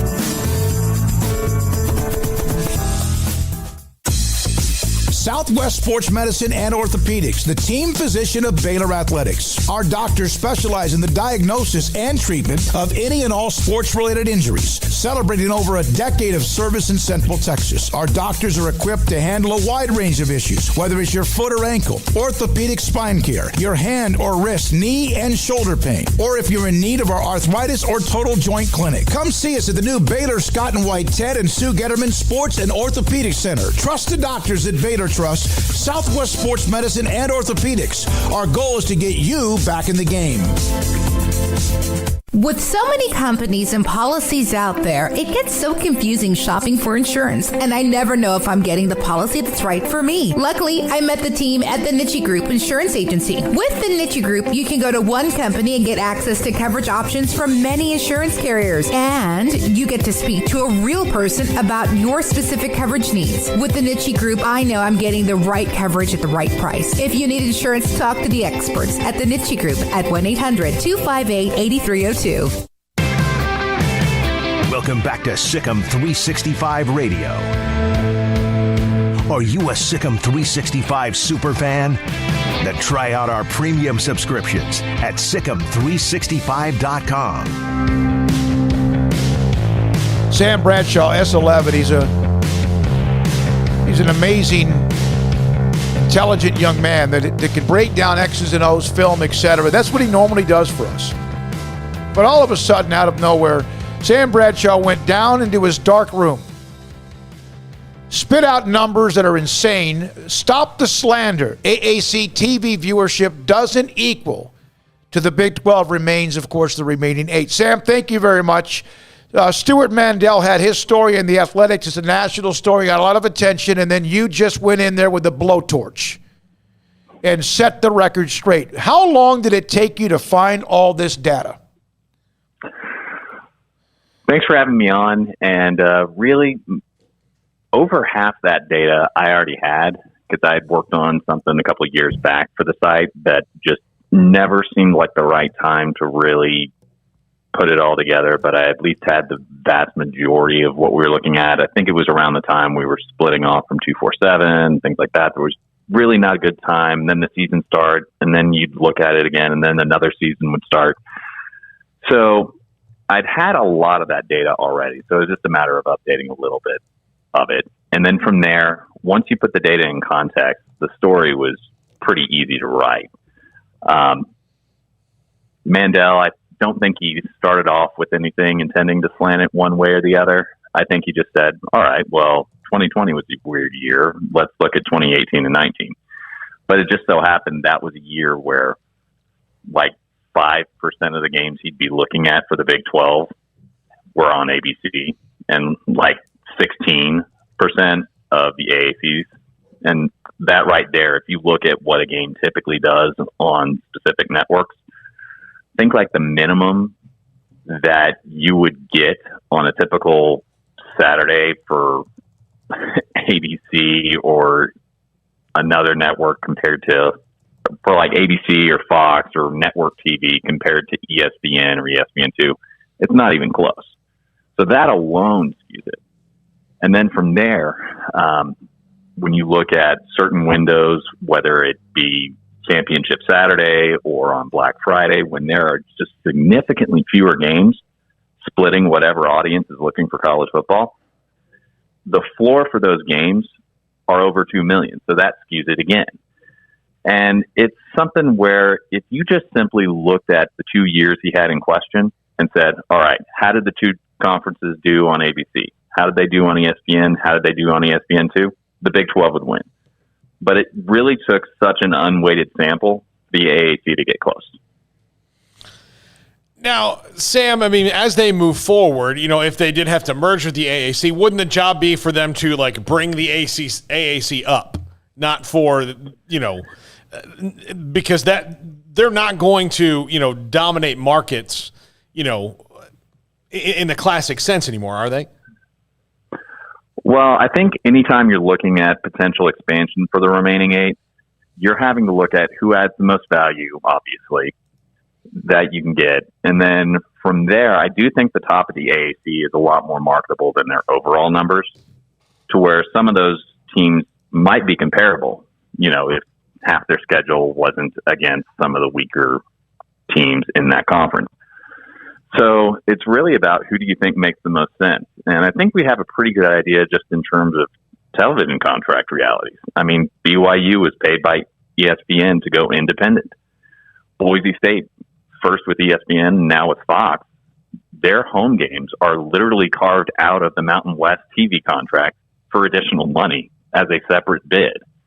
And then when UConn left the American, there was a bit of information from a source that was leaked to the Houston Chronicle that there are 5 schools in the American: Central Florida, South Florida, Memphis, Houston, and Cincinnati, that if they leave, ESPN reserves the right to change the contract terms. So I think you're looking at some combination of those schools if you're going to bring somebody in.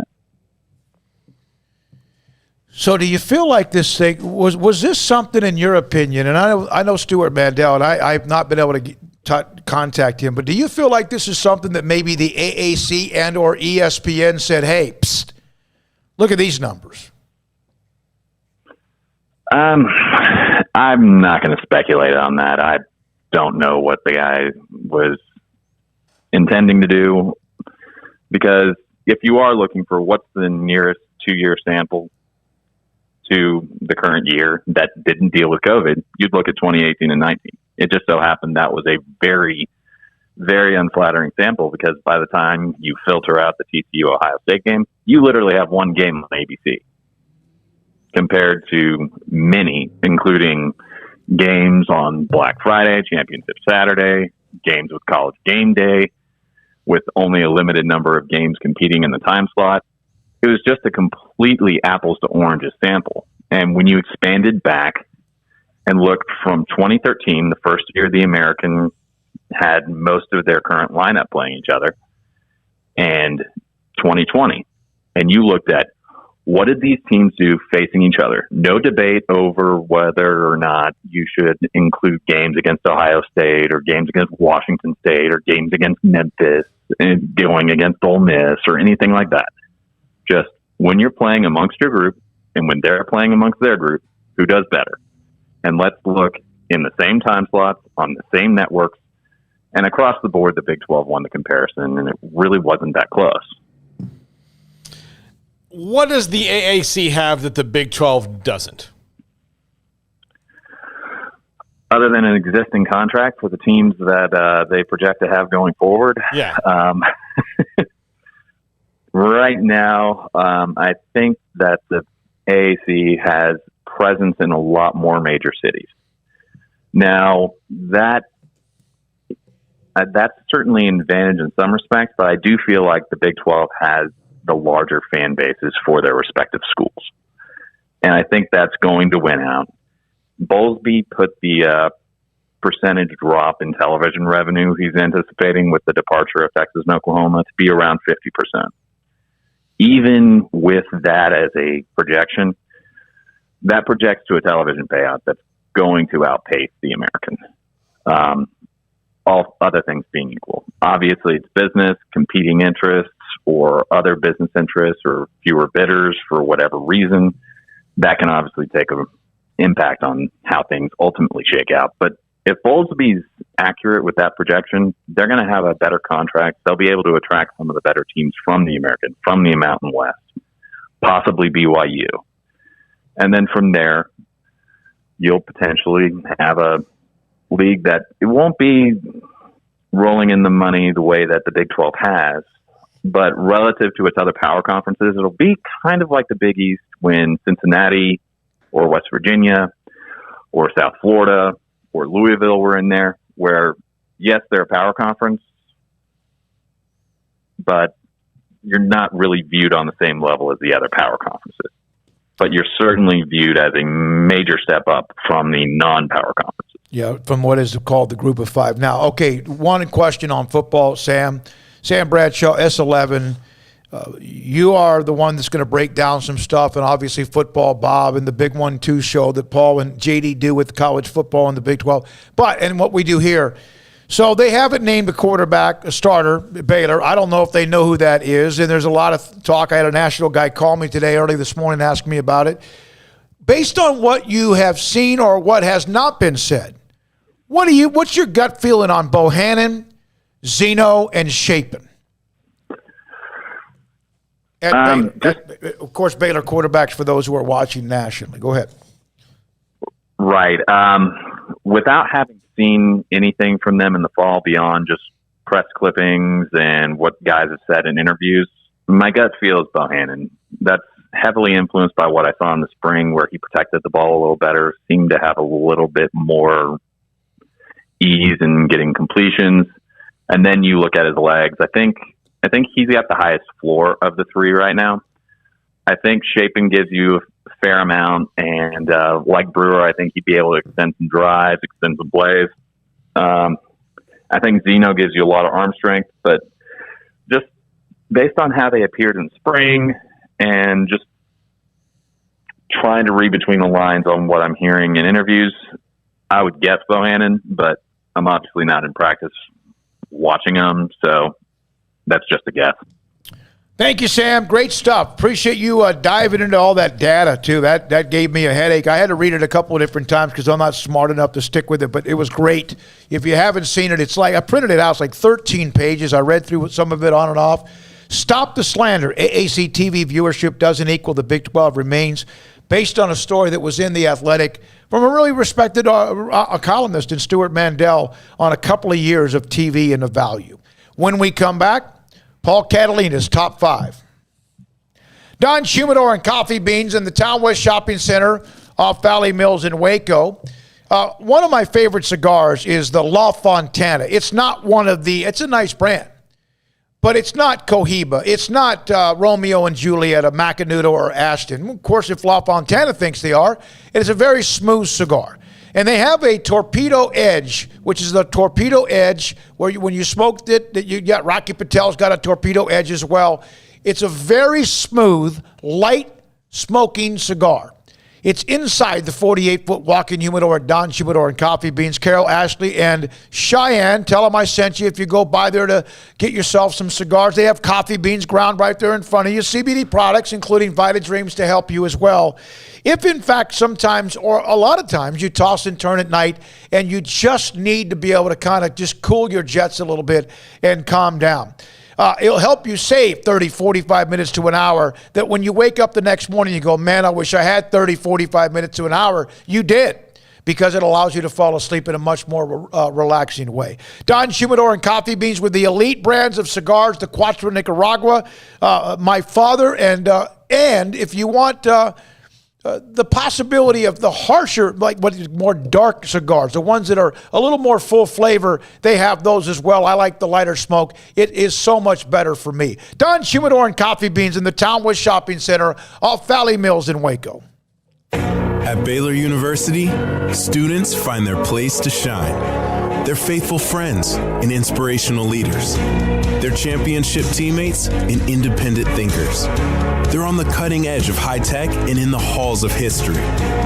If you want to make the world a brighter place, you can. And if you want to shine in your own way, you can. The spark you need is already inside you. Bring it to Baylor, where lights shine bright.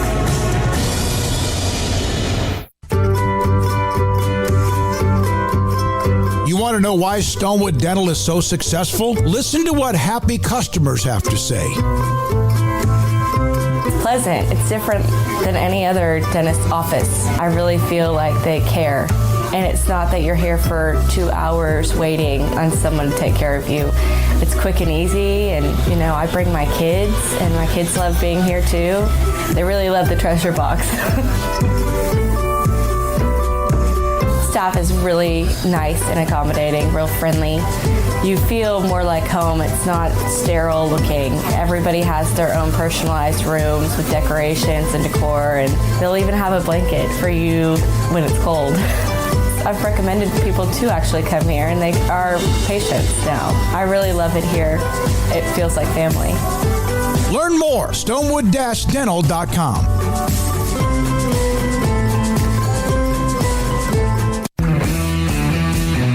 At Marco's Pizza, get craveable pizza made the Italian way with dough made from scratch, an original sauce recipe, 3 fresh signature cheeses, and premium toppings you love, served hot and safe. Right now, you can get unlimited medium one-topping pizzas for just $6.99 each. Why stop at just one?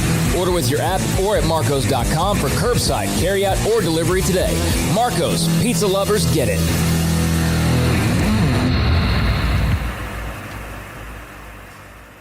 Boozers is the wedding ring store and more. If you're ready to get engaged or already married and want to upgrade your wife's ring for a special anniversary, Boozers is the place to go. With the largest selection of premier quality diamond engagement rings and wedding rings in Central Texas. They have 7 cases with over 300 styles of rings from top designers like Natalie Kay. Choose from yellow, white, or rose gold, plus beautiful top quality loose diamonds. With an in-house jewelry, they can also custom make anything you want. Bring in a picture or drawing and let Boozers create your one-of-a-kind pendant or ring. They can even use some of your old gold and diamond jewelry to create something new. At Boozers, you'll find a great selection of quality timepieces, and Boozers is the place for expert watch maintenance and repairs too.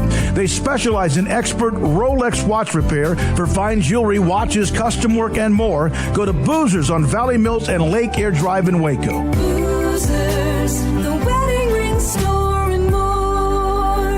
Escape the mundane with the responsive power and exhilarating agility of a new Cadillac from Richard Carr Cadillac. Smile behind the wheel again in the supercharged sophistication of a CT4 or CT5 sedan, or the sporty and spacious XT4, XT5, or XT6 lineup of SUVs. Starting at only $33,395, the Cadillac of your dreams is waiting now at an affordable price at Richard Carr. Test drive from the expansive selection at Richard Carr Cadillac, or let us bring a test drive to you. Go to richardcarcadillac.com to schedule a test drive today. Three Nations Brewing Company has 16 different beers on draft with a new beer every Friday. It also offers 2 air-conditioned tap rooms, a large indoor beer hall, a second-floor mezzanine offering a great overview of the brewing company and equipment and patio where you can relax under the shade. Plus, you can now experience the new Three Nations Beer Garden Grill on our shaded patio with socially distanced seating for your enjoyment. Grab a cold beer and enjoy a bite from our freshly prepared and delicious menu. Street tacos, quesadillas, freshly cooked burgers and dogs, and veggie burgers too. State Fair tornado fries, nachos, and so much more, all prepared and cooked on site. So come visit the award-winning Three Nations Brewing Company on East Vandergrift off I-35 in Carrollton.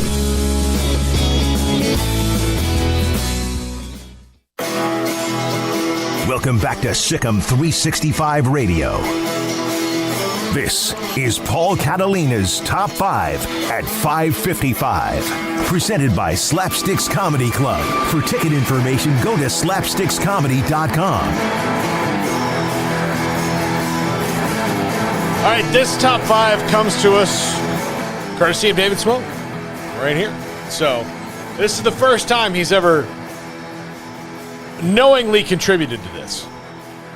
I mean, sometimes he said some things. Which means it legitimizes it, right? I guess so. Finally. Put a stamp of approval on it about 3 months into it. It's longer than that. How long have we done this? We've done this like 200 times. I mean, it's, I don't know, 200. When did you start? We started back in the first of the year, right? Was I not paying attention? Yeah. I mean, we started. It's been a while. All right. So top 5 week 1 matchups in college football as we inch closer to the start of the season. Number 5, number 19, Penn State versus number 12, Wisconsin. This one. Oh, this is mine. Yeah. Okay. Yeah. All right. Number 19, Penn State. Number 19, 12, Wisconsin. This one in Madison. And I think this will, I mean, you don't want to put all your eggs in one basket, but I think for one team or the other, this is going to send them on the trajectory of the year because it is such a huge one. Yeah, because someone other than Ohio State, if they win the Big Ten. Indiana's obviously much improved. We know Michigan, who knows with them. Last year was a mess for them, and they've been in this little funk. But one of these two teams has the possibility of being, if it's not Ohio State, right? Yeah, absolutely. Number 2, number 1, Alabama versus Miami. Number 14 in Atlanta. De'Ara King. This is a rematch of the 1992 national championship game that Alabama won.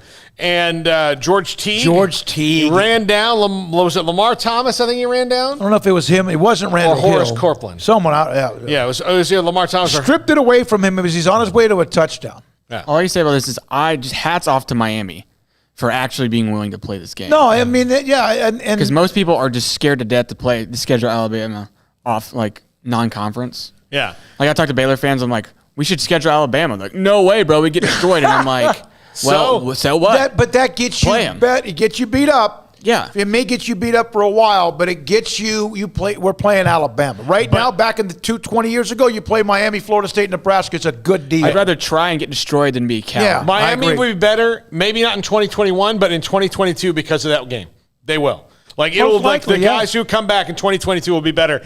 I think for Miami, this is, they're probably going to lose this game, but the way that they play this game will tell you if Miami can win the ACC or not.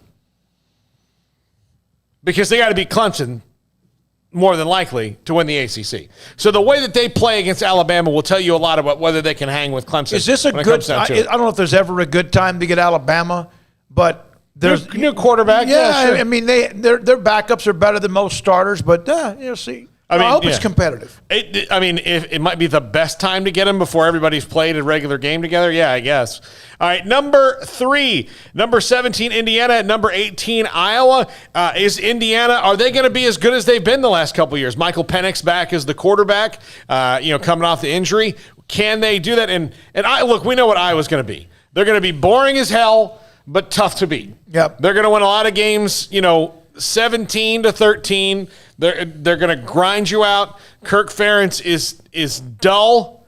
He's like reading the phone book, but it works. It's kind of what Wisconsin can be, but they've opened up a little bit more. But that's kind of Big Ten football in some ways. Yeah. If I would have said Indiana, Iowa is one of the top 5 games or top 20 teams, you go, what? But damn, Coach Allen's done a hell of a job. Yeah, he has. In Indiana. Yeah. All right, number 2. I almost said number 4. Number 23, Louisiana at number 21, Texas. And this is a game that Texas cannot sleep on at all. I mean, they beat Iowa State last year. Louisiana did. Billy Napier is an excellent coach, and his future may be beyond the Raging Cajuns, but right now he's there and doing an excellent job, and fully expect this to be a slobber knocker for Texas, even if they do win it. There's something that I read, and again, I'm not smart enough to remember it, but I do recall a little bit about something about first-year coaches at Texas. Even Mac Brown, obviously Charlie Strong, Tom Herman. There have been some hickeys early, Mm-hmm. and some of them because you played pretty good people. There's also been the Maryland games, or there's been a UCLA game, or there's been games that have kind of jumped up and bitten them pretty quickly if your first-year head coach is at Texas. I don't know if it's like a lot of them have lost 1 or 2 games early or what, but who knows? I mean, Louisiana can go. Mm-hmm. Yeah, absolutely. Number 1. Whoops. Number 5, Georgia versus number 3, Clemson in Charlotte. It's going to be whatever's left of Georgia. Whatever's left. They're having injuries galore. They're getting riddled with injuries. Yeah. And Kirby Smart's usually good at keeping things between the white lines when it comes to playing big-time opponents, but Clemson last year, you got to see DJ Uiagalelei play a little bit. That's not good news for anybody. You would have rather him stay behind Trevor Lawrence and be raw, and he was good when they played. I mean, he looked like a true freshman at times, but he's a human man. I mean, he's a human man. He's going to look like a human man sometimes, but he's a really, really excellent player. The rest of the ACC just hoping that Clemson, pulls up a dud quarterback. I don't think so. Deshaun Watson, Trevor Lawrence, now DJ Uiagalelei. I mean, what are you going to do? No, I saw him enough to where, I like him. Look, I know this. Florida State got a win one year because Dabo Swinney was not playing Deshaun Watson the whole game against Clemson. That was the game that Jameis Winston got suspended for a stupid reason. And after that game that Clemson lost, from that point on, Dabo Swinney's been a 100% better coach. And he was already a really good coach. But that one was like the moment where he's like, no, I'm not going to doubt anything again. Deshaun Watson's the best player. He's going to play. And from now on, it's just been a rolling through quarterbacks at Clemson. What was the stupid reason Jameis Winston got suspended? He made a joke in the student union, and it was Twitter. I mean, like, he got suspended because of Twitter. Well, I mean, that's what Twitter does. I mean, it runs America. Yeah, I know. But like, if you ask some people, Twitter runs America. Yeah. Or our chat room. Yeah. Right? Yeah. All right, thanks to, we had a bunch today. Back in the behind the scenes, the genius in Armstrong Sims, he's told me I have to say that before I say his name. Jack McKenzie, former intern, now apparently full-time employee because I got scolded for calling him an intern. And then Hayden, you're still an intern. I'm sorry. That's what Jack and Hayden and Armstrong say, but we love Hayden Bumpus. Craig is back Monday. I'll be back Monday. Paul, who's going to be with you tomorrow? J.D. Piquel. J.D. Piquel, part of that, the Big 1-2 show, the college football show on Tuesdays that launched last night. For Paul Catalina, I'm David Smoak. Thank you, the chat room, the text messages, the calls, and our amazing sponsors as we continue to try to grow and grow and grow. Little sneak peek, I'm going to have a 1-hour high school football podcast that debuts next week. I have no idea what we're going to call it, so right now we'll just call it a high school podcast. This is Sikkim 365 Radio.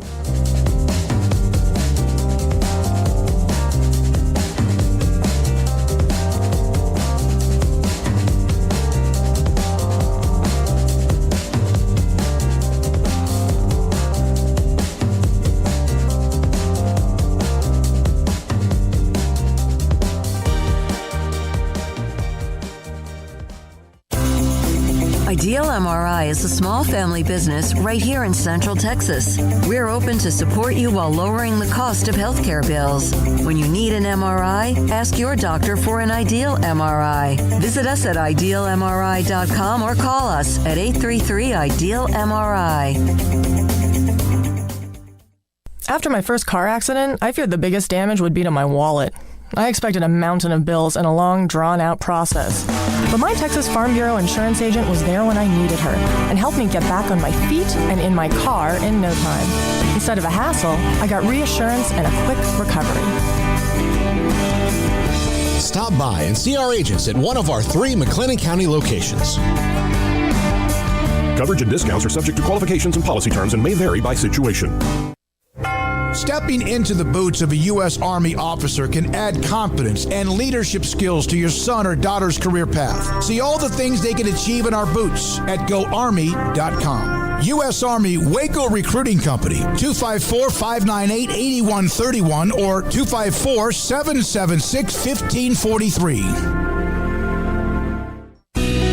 Let Camille Johnson Realtors guide you seamlessly through the process of buying your dream home or selling your current one. Commercial, farm and ranch, or residential, Camille Johnson Realtors can smoothly and successfully lead you through any transaction. With a team of 28 experienced agents who are excited about serving you, Camille Johnson Realtors services the entire greater Waco area. If you're in the market to buy or sell, contact Camille Johnson Realtors, 104 Midway Center in Woodway, or find them online at www.camillejohnson.com. Camille Johnson Realtors, elegant, charming, warm. Welcome home.